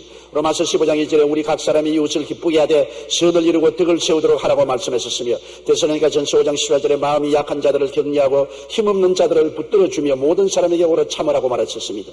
야고보서 3장 18절에 화평케 하는 자들은 화평으로 심어 의의 열매를 거둔다고 말하고 있는 것입니다. 사랑은 짐을 나누어 줍니다. 남에게 짐을 보태는 것이 아니라 남의 짐을 같이 어깨를 밀어넣고 짊어져 주어서 가볍게 만들어주는 것이 사랑의 실천인 것입니다. 갈라디아서 6장 2절에 너희가 짐을 서로 지라 그리하여 그리스도의 법을 성취하라고 말했었습니다. 로마서 12장 15절로 16절에 즐거워하는 자들과 함께 즐거워하고 우는 자들과 함께 울고 높은 데 마음을 두지 말라고 말한 것입니다. 빌립보 2장 4절에 각각 자기 일을 돌볼 뿐더러 또한 각각 다른 사람의 일을 돌보아 나의 기쁨을 충만케 하라고 말씀하신 것입니다. 사랑은 남을 시기하고 질투하고 남이 못되는 것을 좋아하고 남을 핥히지 않습니다. 중상모략하지 않습니다. 사랑은 남이 성공하도록 도와주는 것입니다. 언제나 뒤에서 수근거리고 참수하고 남을 중상하고 모략하는 것은 사탄의 미워하는 것이지 사랑이 아닌 것입니다. 누가복음 6장 38절에 주라 그리하면 너에게 줄 것이니 곧 후이 되어 누르고 흔들어 넘치도록 너에게 안겨주리라. 사랑은 성공을 주는 것을 말하는 것입니다. 우리가 남이 성공하도록 해주면 남은 나를 성공하도록 도와주게 되는 것입니다. 우리는 새해 지극히 평범한 삶 속에서 정의와 정직과 거룩함을 추구하고 이웃을 섬기며 사랑을 실천하는 삶을 살도록 최선을 다하여 노력을 하십시다. 이렇게 할 때 천국의 영광은 우리들을 통해 삶의 현장에 나타나게 되실 것입니다. 하나님께서 이 새해 여러분과 함께하여 주셔서 여러분이 정의를 위해서 노력하고 정직하게 살려고 애를 쓰고 결단을 내리고 거룩하게 살려고 성령의 도움을 늘 구하고 살며 여러분께서 이웃을 섬기기 위해서 나를 희생하고 사랑을 실천하는 삶을 살 때 하늘나라가 여러분을 통해서 가정과 사회와 국가와 세계에 넘쳐나게 되실 것입니다. 나같이 고개 숙여 기도드리겠습니다. 사랑이 많으신 우리 아버지 하나님, 새해를 맞은 우리들이 우리 마음에 다짐을 하고 출발을 합니다. 하나님 아버지, 새해에는 우리가 다 평범한 사람이지만은 좀 더 정의롭게 살 수 있도록 노력하게 도와주시옵소서. 정의롭게 살겠다는 노력을 포기하지 말게 도와주시옵소서. 어찌하는지 성령의 도우심을 받아 정직하게 살고 거짓을 버리며 살게 도와주시고 새 속에 물들지 말고 거룩하게 살도록 하나님의 성령의 도움을 허락하여 주옵소서. 아버지여, 새해에는 이웃을 섬기며 살게 도와주옵소서. 가족을 섬기고 이웃을 섬기며 나라를 섬기고 살게 도와주시옵소서. 적은 일에 사랑을 실천하며 살게 도와주시옵소서. 큰 일을 못한다고 해서 사랑 실천을 포기하지 말고 지극히 적은 일에 사랑을 실천하는 우리들이 되게 도와주시옵소서. 그래서 천국의 영광이 우리를 통해서 온 땅에 넘쳐나게 도와주옵소서. 예수님 이름으로 기도드리옵나이다. 아멘. 오늘 저는 예수님 부활의 현재와 미래라는 제목으로 은혜를 나누고자 합니다. 예수님의 부활은 역사적인 사실입니다. 주님이 지난 금요일 날 오전 9시에 십자가에 매달리시다가 오후 3시에 운명하시고 아리마대 요셉의 무덤에 들어가셔서 토요일 날 하루를 지나시고 주일 아침에 일찍이 부활하셨던 것입니다.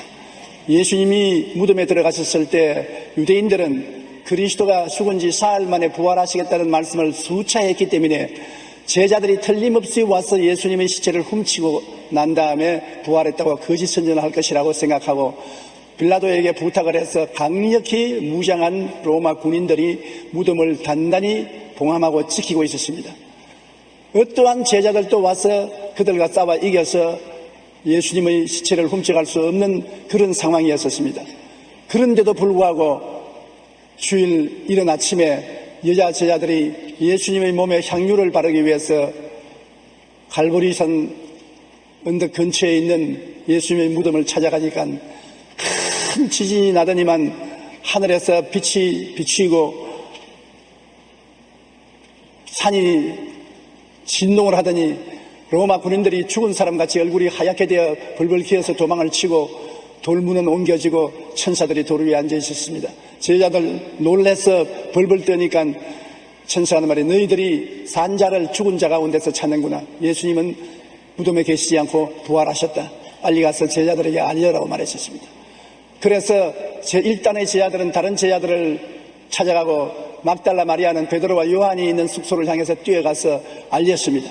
베드로와 요한이 빨리 달려와서 무덤에 와서 들여다보고 예수님이 안 계신 것을 알고 무덤의 문을 나와서 집으로 돌아가고 막달라 마리아는 혼자 그 앞에 앉아서 울고 있었습니다.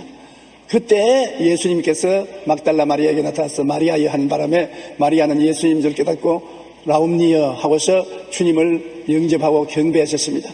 그와 동시에 순식간에 예수님은 다른 제자들을 만나러 가는 여자들에게 나타나셨습니다.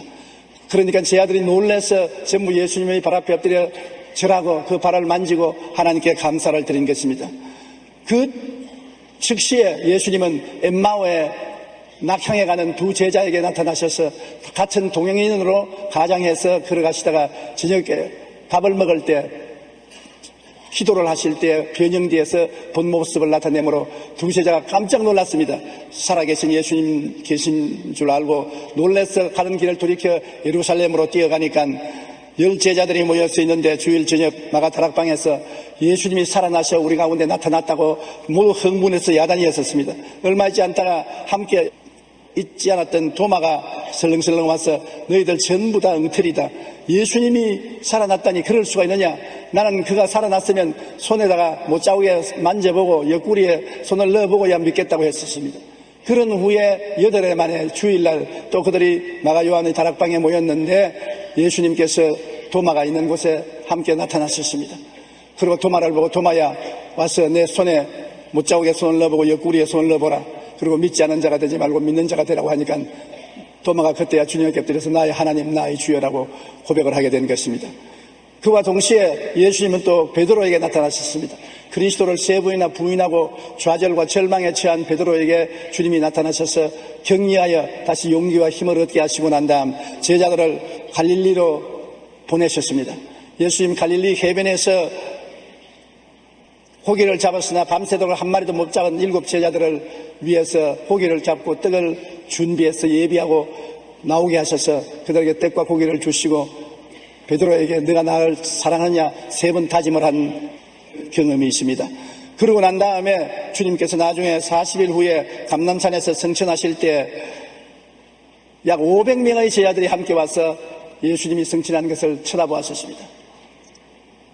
그 500명 중에 120문도가 마가 요한의 다락방에 와서 열흘 동안 기도하고 성령을 받게 된 것입니다. 그 이후에 사도 바울이 예수 믿는 사람을 잡아서 감옥에 넣고 때리기 위해서 다메섹으로 가다가 그 도중에 부활하신 예수님이 나타나셔서 사울아 사울아 어찌하여 나를 핍박하느냐. 주여 뉘시니까 네가 나를 핍박하는 예수라고 말하셨습니다. 사울은 거기에서 변화되어 바울이 되고 열렬한 그리스도의 복음 전도자가 된 것입니다. 그러므로 이러한 모든 사건들을 합쳐서 볼 때 예수님의 부활은 역사적으로 너무 확실한 것입니다.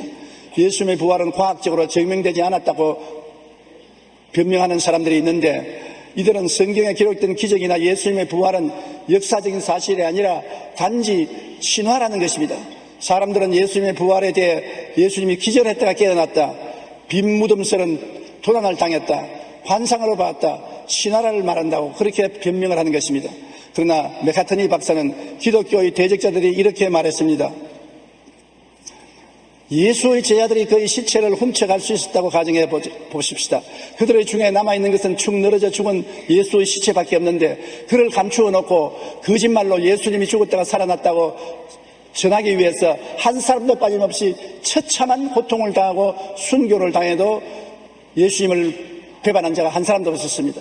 죽은 예수를 살았다고 거짓말을 하면서 목숨을 바칠 사람이 누가 있겠습니까? 제자들은 예수님이 살아난 것을 확실히 보았기 때문에 그들의 목숨을 아끼지 않고 그리스도의 복음을 위해서 순교를 당한 것입니다. 예수님이 십자가에 달려서 죽으시고 3일 만에 부활하신 것은 성경에 말씀한 대로 진리며 사실인 것입니다. 여러분, 우리 기독교는 부활의 종교입니다. 요즘 잘 사는 법에 뛰어 잘 죽는 법이 사회적 열풍을 일으키고 있습니다.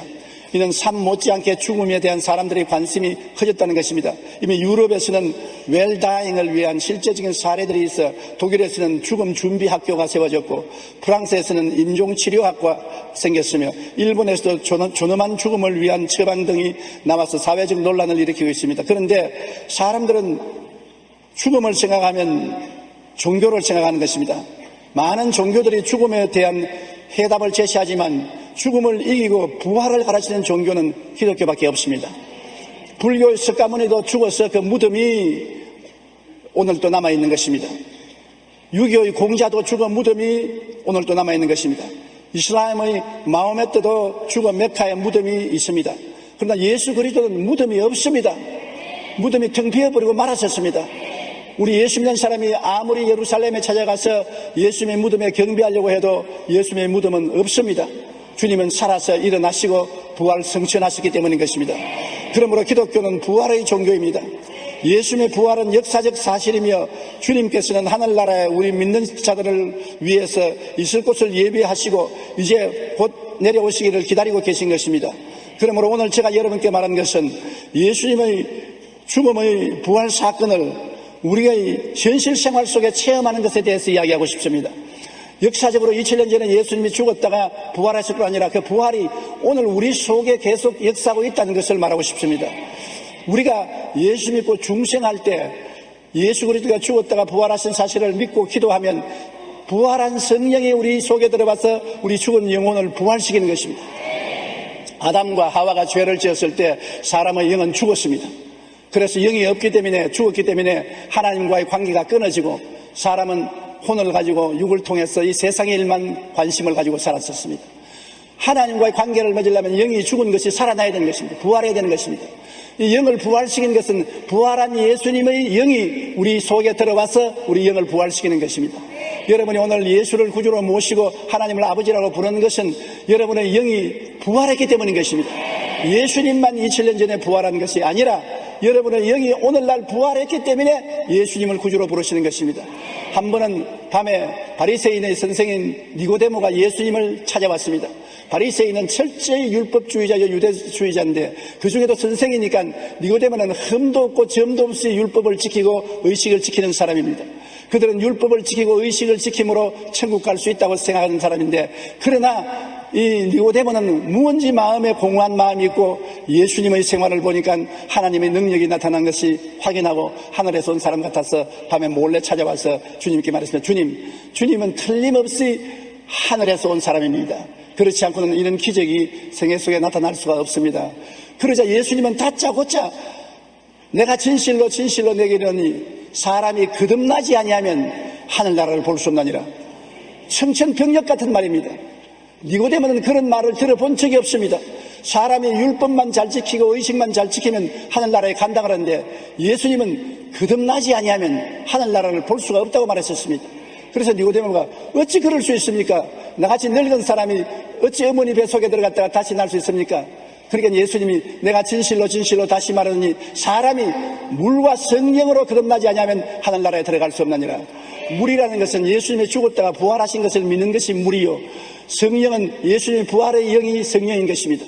우리가 예수님이 십자가에서 죽었다가 부활한 것을 믿음으로 물로 세례받지 않습니까? 그러므로 예수님이 우리 위해서 십자가에서 죽었다가 부활한 것을 믿을 때 성령이 바람이 불듯이 우리에게 다가와서 우리 영혼을 중생시킨다는 것입니다.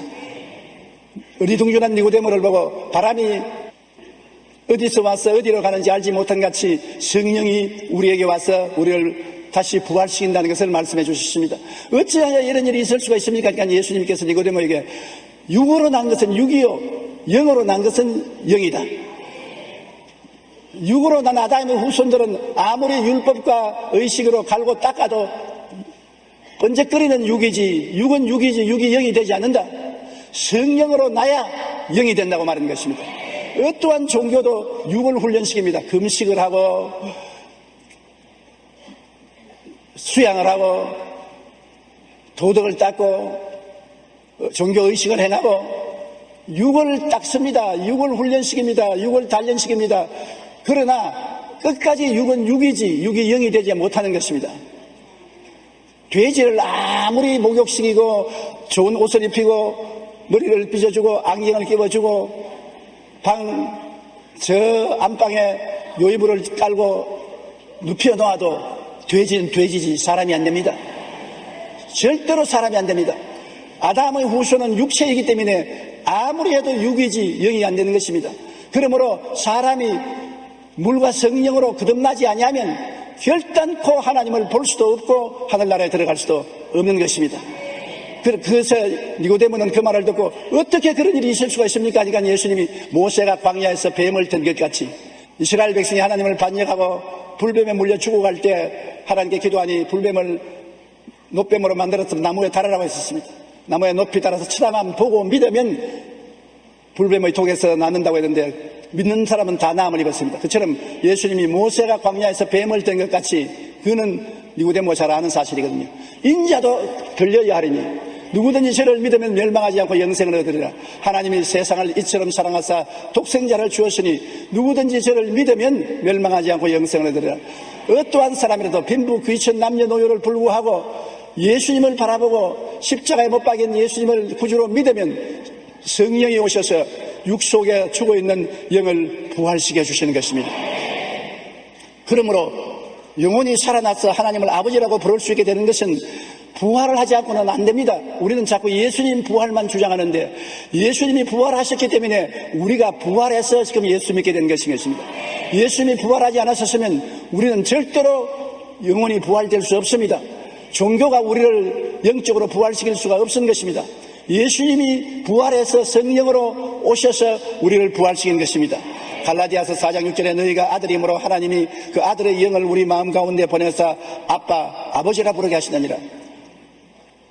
아들의 영, 예수 그리스도의 부활의 영이 우리에게 들어왔었습니다. 예수님이 죽어서 부활하지 못했더라면 예수님의 영이 어디에 있습니까?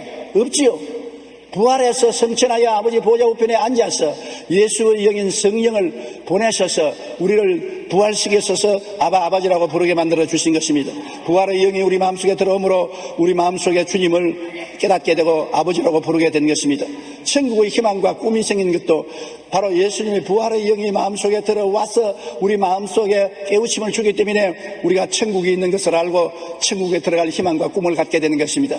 베드로전서 1장 3절로 4절에 우리 주 예수 그리스도의 아버지 하나님을 찬송하리로다. 그의 많으신 긍휼대로 예수 그리스도를 죽은 자 가운데서 부활하게 하심으로 말미암아 우리를 거듭나게 하사 산 소망이 있게 하시고 썩지 않고 더럽지 않고 쇠하지 아니하는 유업을 있게 하시나니 곧 너희를 위하여 하늘에 간직한 것이라. 여기 보면 예수 그리스도를 죽은 자 가운데서 부활하게 하심으로 말미암아 우리를 거듭나게 하시다고 말한 것입니다. 예수님 부활하지 않으셨으면 우리는 거듭날 수가 없습니다. 우리가 거듭나는 것하고 예수님 부활하고는 연결되어 있습니다. 주님이 사망을 이기고 부활하셨기 때문에 그 부활의 영이 우리 속에 들어와서 사망을 이기고 우리 영혼을 부활시킨 것입니다. 부활은 2000년 전의 사건이 아니라 지금 내 속에서 일어난 사건인 것입니다. 따라 말씀하십시오. 내가 부활하신 예수님을 모심으로 내 영이 부활했습니다. 그래서 하나님의 자녀가 된 것입니다. 우리 사람들이 다 길거리에 모이고 시장터에 모이고 관광객지에 모이지만은 그 속에 부활한 영을 가진 사람과 죽은 영을 가진 사람하고 겉은 같아 보여도 속은 같지 않습니다. 부활한 사람은 이 마음속에 영이 부활해서 하나님과 교통이 되어 있는 것입니다.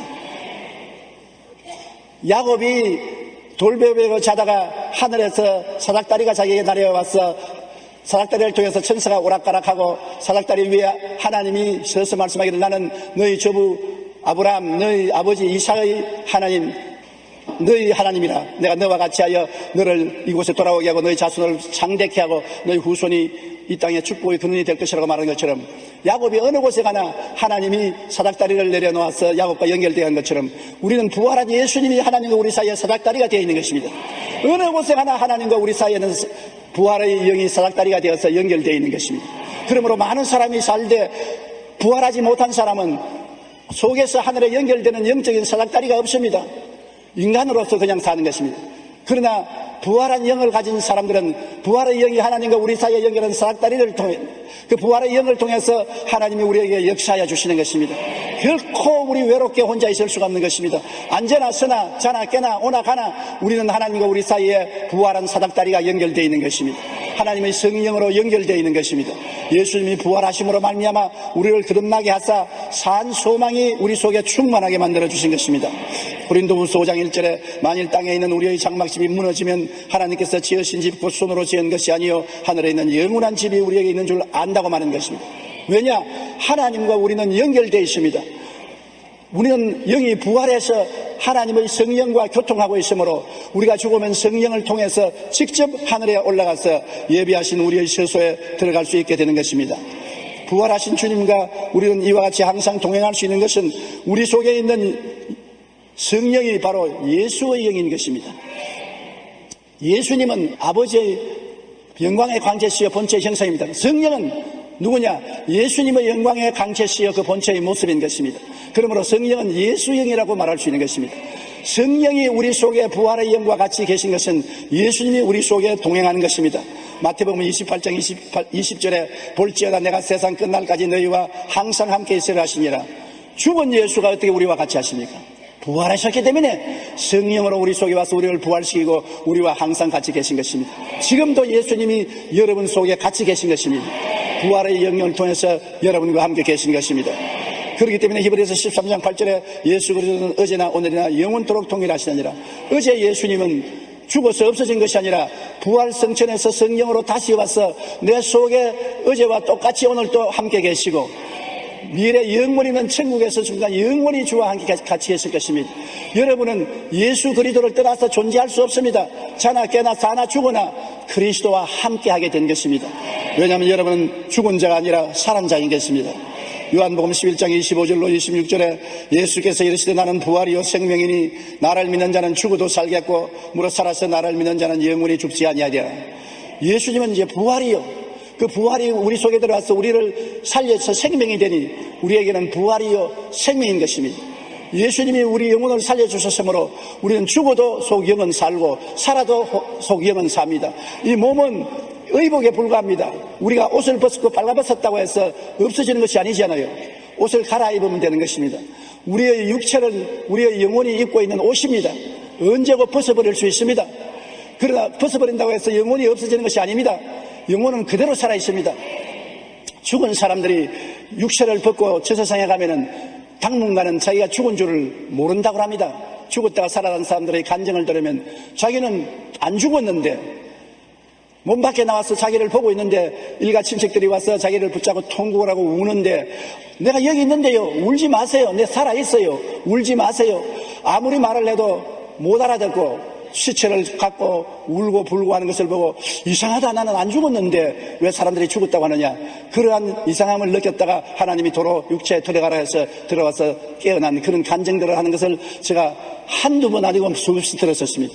바울 선생도 육체를 떠나서 셋째 하늘에 올라갔다가 내려온 경험을 말씀하고 있는 것입니다. 그러므로 여러분, 우리는 육체를 옷 입고 있다가 하나님이 오라 하시면 육체를 벗어버리고 나가기 때문에 자기가 살았는지 죽었는지 알지 못합니다. 바울 선생이 말하기를 내가 몸 안에 있었는지 몸 밖에 있었는지 나는 모르거니와 하나님만 아신다 그랬었습니다. 바울이 셋째 하늘에 올라갔는데 죽어서 올라간 줄을 몰랐습니다. 몸 안에 있었는지 몸 밖에 있었는지 나는 모르거니와 하나님은 아시다니라. 그러므로 여러분, 우리는 살아도 살고 죽어도 삽니다. 죽음은 우리에게 없습니다.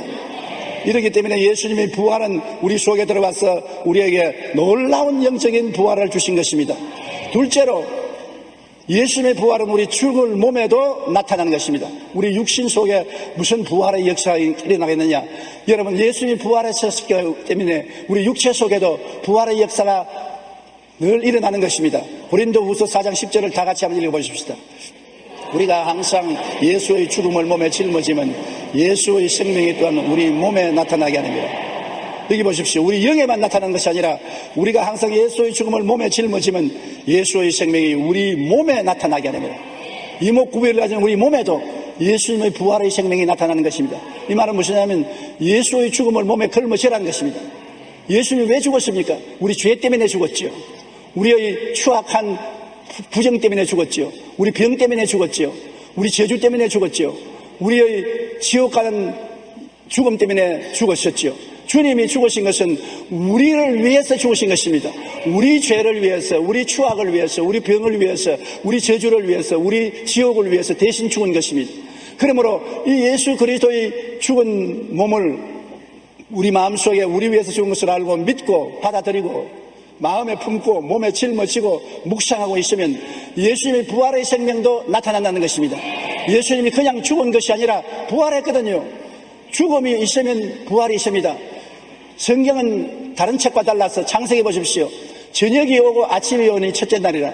우리는 첫째 날을 아침이 오고 저녁이 온다고 말하는데 성경은 저녁이 오고 아침이 오니 첫째 날이라. 깜깜한 밤이 있으면 곧장 밝은 새벽이 온다는 것입니다. 시험과 환란이 있으면 꼭 축복과 승리가 다가온다는 것입니다. 죽음이 있고 난 후에 부활이 온다는 것입니다.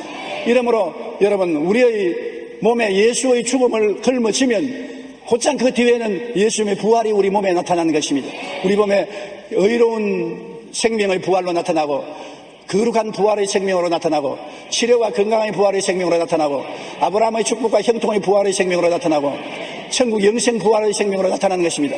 그러므로 실제로 예수님의 죽었다가 부활하시면 우리 현실 생활 속에도 부활의 생명으로 나타난 것을 알고 믿어야 되는 것입니다. 우리가 우리 힘으로 의롭게 되지 못하잖아요. 부활의 생명이 나타나서 우리를 의롭게 살게 만들어주는 것입니다.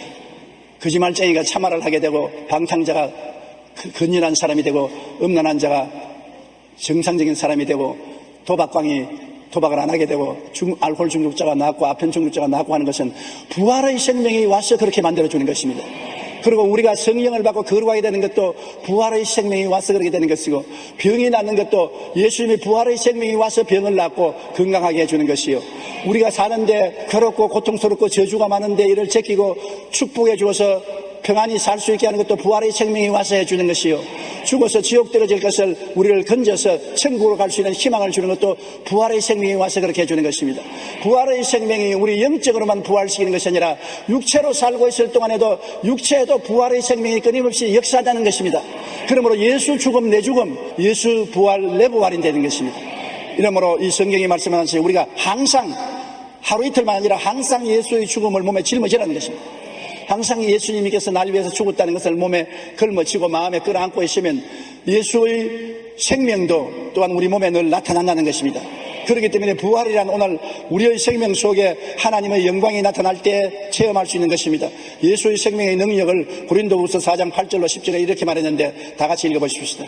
우리가 사방으로 우겨쌈을 당하여도 쌓이지 아니하며 답답한 일을 당하여도 낙심하지 아니하며 박해를 받아도 버림받지 아니하며 거꾸로 때림을 당하여도 망하지 아니하고 우리가 항상 예수의 죽음을 몸에 짊어지면 예수의 생명이 또한 우리 몸에 나타나게 하렵니다.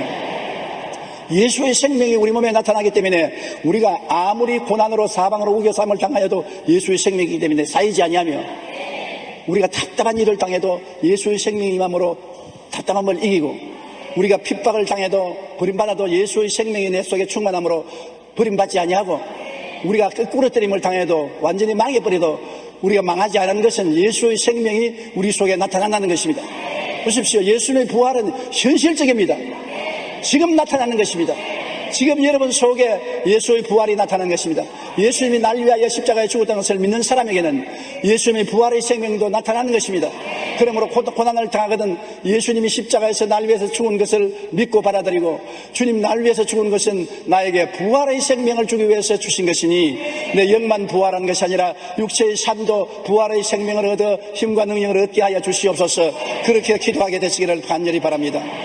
죽을 육체에 나타난 예수의 생명에 대해서는 고린도후서 4장 11절에 또 기록되어 있습니다. 우리 살아있는 자가 항상 예수를 위하여 죽음에 넘겨지면 예수의 생명이 또한 우리를 죽을 육체에 나타나게 하렵니다. 죽은 육체가 아닙니다. 죽을 육체, 현재 내가 가지고 있는 육체에 나타난 것입니다. 참 놀라운 말씀입니다. 한번 따라 읽어주십시오. 우리 살아있는 자가 항상 예수를 위하여 죽음에 넘겨지면 예수의 생명이 또한 우리 죽을 육체에 나타나게 하렵니다. 우리 죽을 육체에 예수의 생명이 나타나는 것입니다. 부활의 생명이 나타나는 것입니다. 우리가 예수님을 위해서 고난을 당해서 고통을 당할 때 그 고난을 이길 수 있도록 예수의 생명이 우리에게 나타나는 것입니다. 예수의 생명이 육체에 나타나서 우리가 감당치 못할 시험을 당할 수 있게 힘을 주시는 것입니다. 그러므로 예수 믿는 사람은 참 희한한 역사가 일어나는 것입니다. 어두움이 있으면 밝음이 있는 것처럼 죽음이 있으면 생명이 우리 속에 언제나 부활의 생명이 나타나는 것입니다. 동굴아파가 아직 공산권에 있을 때 리처드 범브랜드 목사님이 복음을 전하다가 툭 뛰었었습니다. 감옥에 갇혀서 성경을 읽다가 그는 두려워 말라는 말씀에 큰 위로를 받았습니다. 그래서 성경을 읽으면서 두려워하지 말라는 말만 줄을 끄었습니다. 그리고 성경 전체를 다 읽고 난 다음 줄을 끄는 것을 헤아려 보니까 두려워 말라는 말이 365번 있었던 것을 알게 된 것입니다. 그래서 그는 무릎을 탁 치면서 맞다. 나를 사랑하는 하나님은 1년 365일을 날마다 나에게 두려워하지 말라는 것입니다. 성경에 365번 두려워하지 말라 했으니 365일을 살면서 늘 두려움이 다가오면 내가 너희 속에 부활의 생명을 줄 테니까 나를 의지하고 두려워하지 말라고 말하는 것입니다. 그러므로 우리는 믿음을 지킬 수가 있게 되는 것입니다. 고린도후서 11장 23절에서 33절은 이렇게 말하고 있는 것입니다. 그들이 그리스도의 일꾼이냐? 바울 선생이 말하는 것입니다. 정신없는 말을 하거니와 나는 더욱 그러하도다. 내가 수고를 넘치도록 하고 옥에 갇히기도 더 많이 하고 매도 수없이 맞고 여러 번 죽을 뻔하였으니 유대인들에게 40에 하나 감한 매를 5번 맞았으며 3번 태장으로 맞고 1번 돌로 맞고 3번 파선하고 일주야를 깊은 바다에 지냈으며 여러 번 여행하면서 강의 위험과 강도의 위험과 동족의 위험과 이방인의 위험과 시내의 위험과 광야의 위험과 바다의 위험과 거짓 형제 중의 위험을 당하고 또 수고하며 애쓰고 여러 번 자지 못하고 줄이며 목마르고 여러 번 굶고 춥고 헐벗어노라. 이런 엄청난 고통을 당하면서 바울 선생은 소아시아 일대와 유럽에 복음을 전한 것입니다. 어떻게 이런 고통을 견뎌낼 수 있었습니까? 그것은 바로 바울이 말한 것처럼 항상 그가 예수를 위하여 죽음에 넘겨오면 예수의 생명 또한 그 죽을 육체에 나타났기 때문인 것입니다. 죽을 고비를 늘 당하면 당할 때마다 예수의 생명이 나타나서 버텨준 것입니다. 아무리 집이 무너지려고 해도 기둥이 튼튼히 버티면 안 무너지는 것입니다. 다리가 무너지려고 해도 기둥이 튼튼하면 안 무너지는 것입니다. 우리는 무너질 수밖에 없는 심신을 가지고 있으나 우리를 무너뜨리려고 마귀가 고통과 괴로움을 갖다 줘도 예수님의 부활의 생명이 버팀목이 되어 있기 때문에 예수님의 이름을 부르고 부활의 생명을 의지하면 우리가 넉넉히 이겨나갈 수가 있는 것입니다. 모르면 쓸 수 없습니다. 진리를 알지니 진리가 너희를 자유케 하리라고.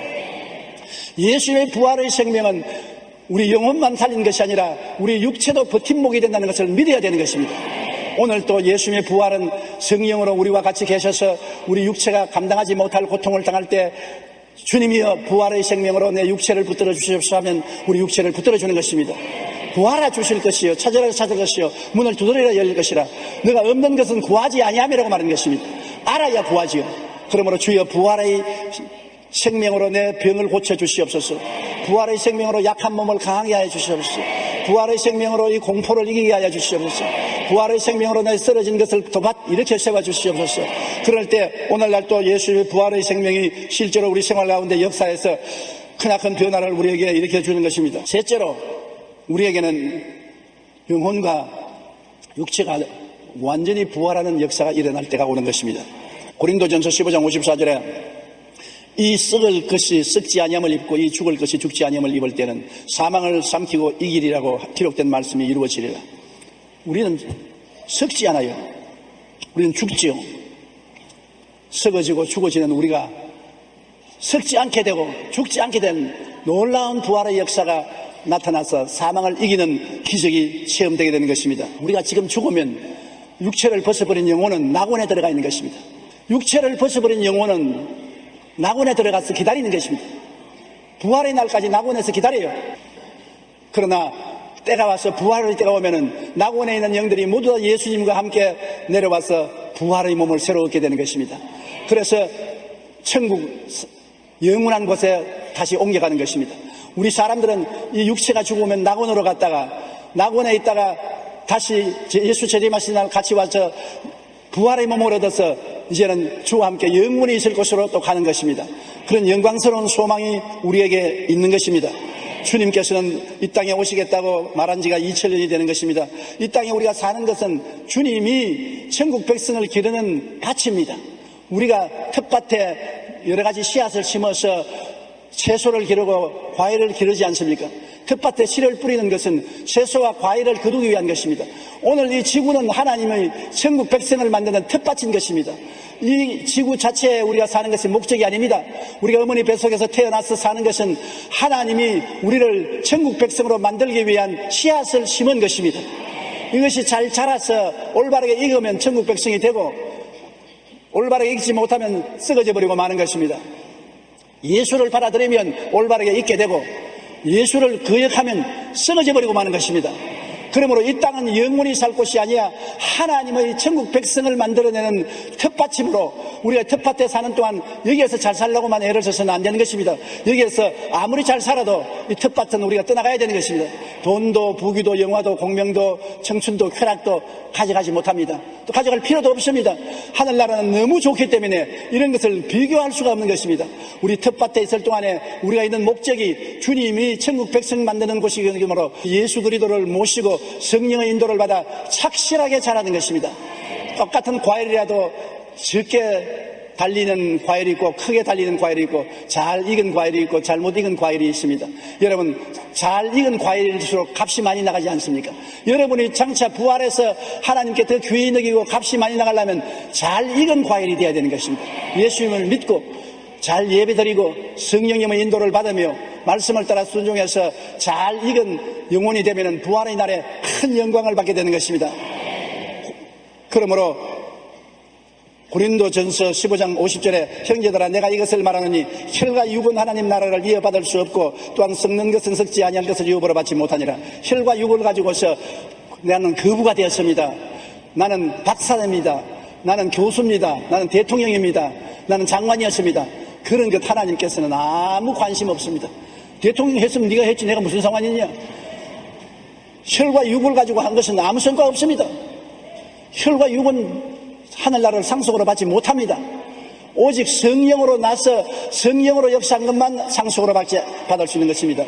썩는 것은 썩지 아니할 것을 유업으로 받지 못하는 것입니다. 그러므로 썩는 것을 위해서 일하지 말고 썩지 아니할 영원한 양식을 위해서 일해야 되는 것입니다. 우리는 마지막 나팔 소리와 함께 부활하는 것입니다. 고린도전서 15장 51절로 54절 다 같이 한번 읽어보십시다. 보라 내가 너희에게 비밀을 말하노니 우리가 다 잠잘 것이 아니요 마지막 나팔의 순식간에 호련히 다 변화되리니 나팔 소리가 나매 죽은 자들이 썩지 아니할 것으로 다시 살아나고 우리도 변화되리라.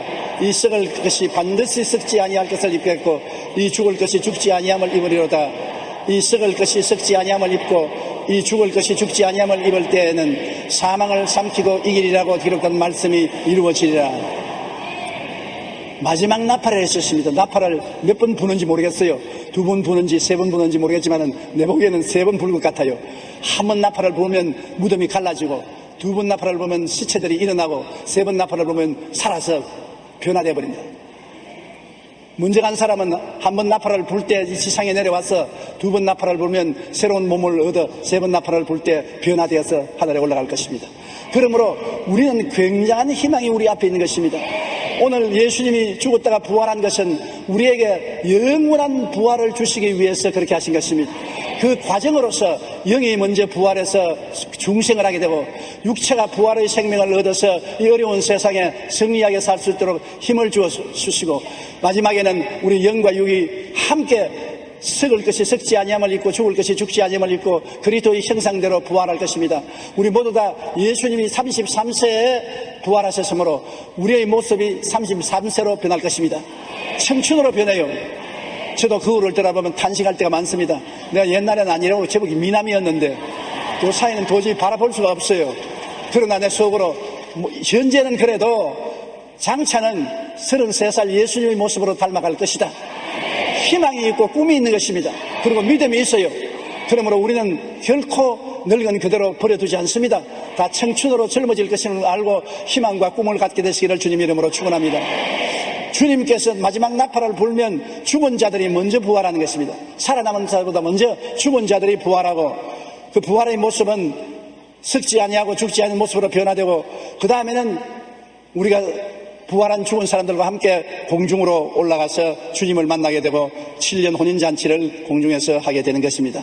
데살로니가전서 5장 1절로 3절에 형제들아 때와 시기에 관하여는 너희에게 쓸 것이 없으면 주의 날이 밤에 도둑같이 너희 이럴 줄을 너희 자신이 자세히 알기 때문이라.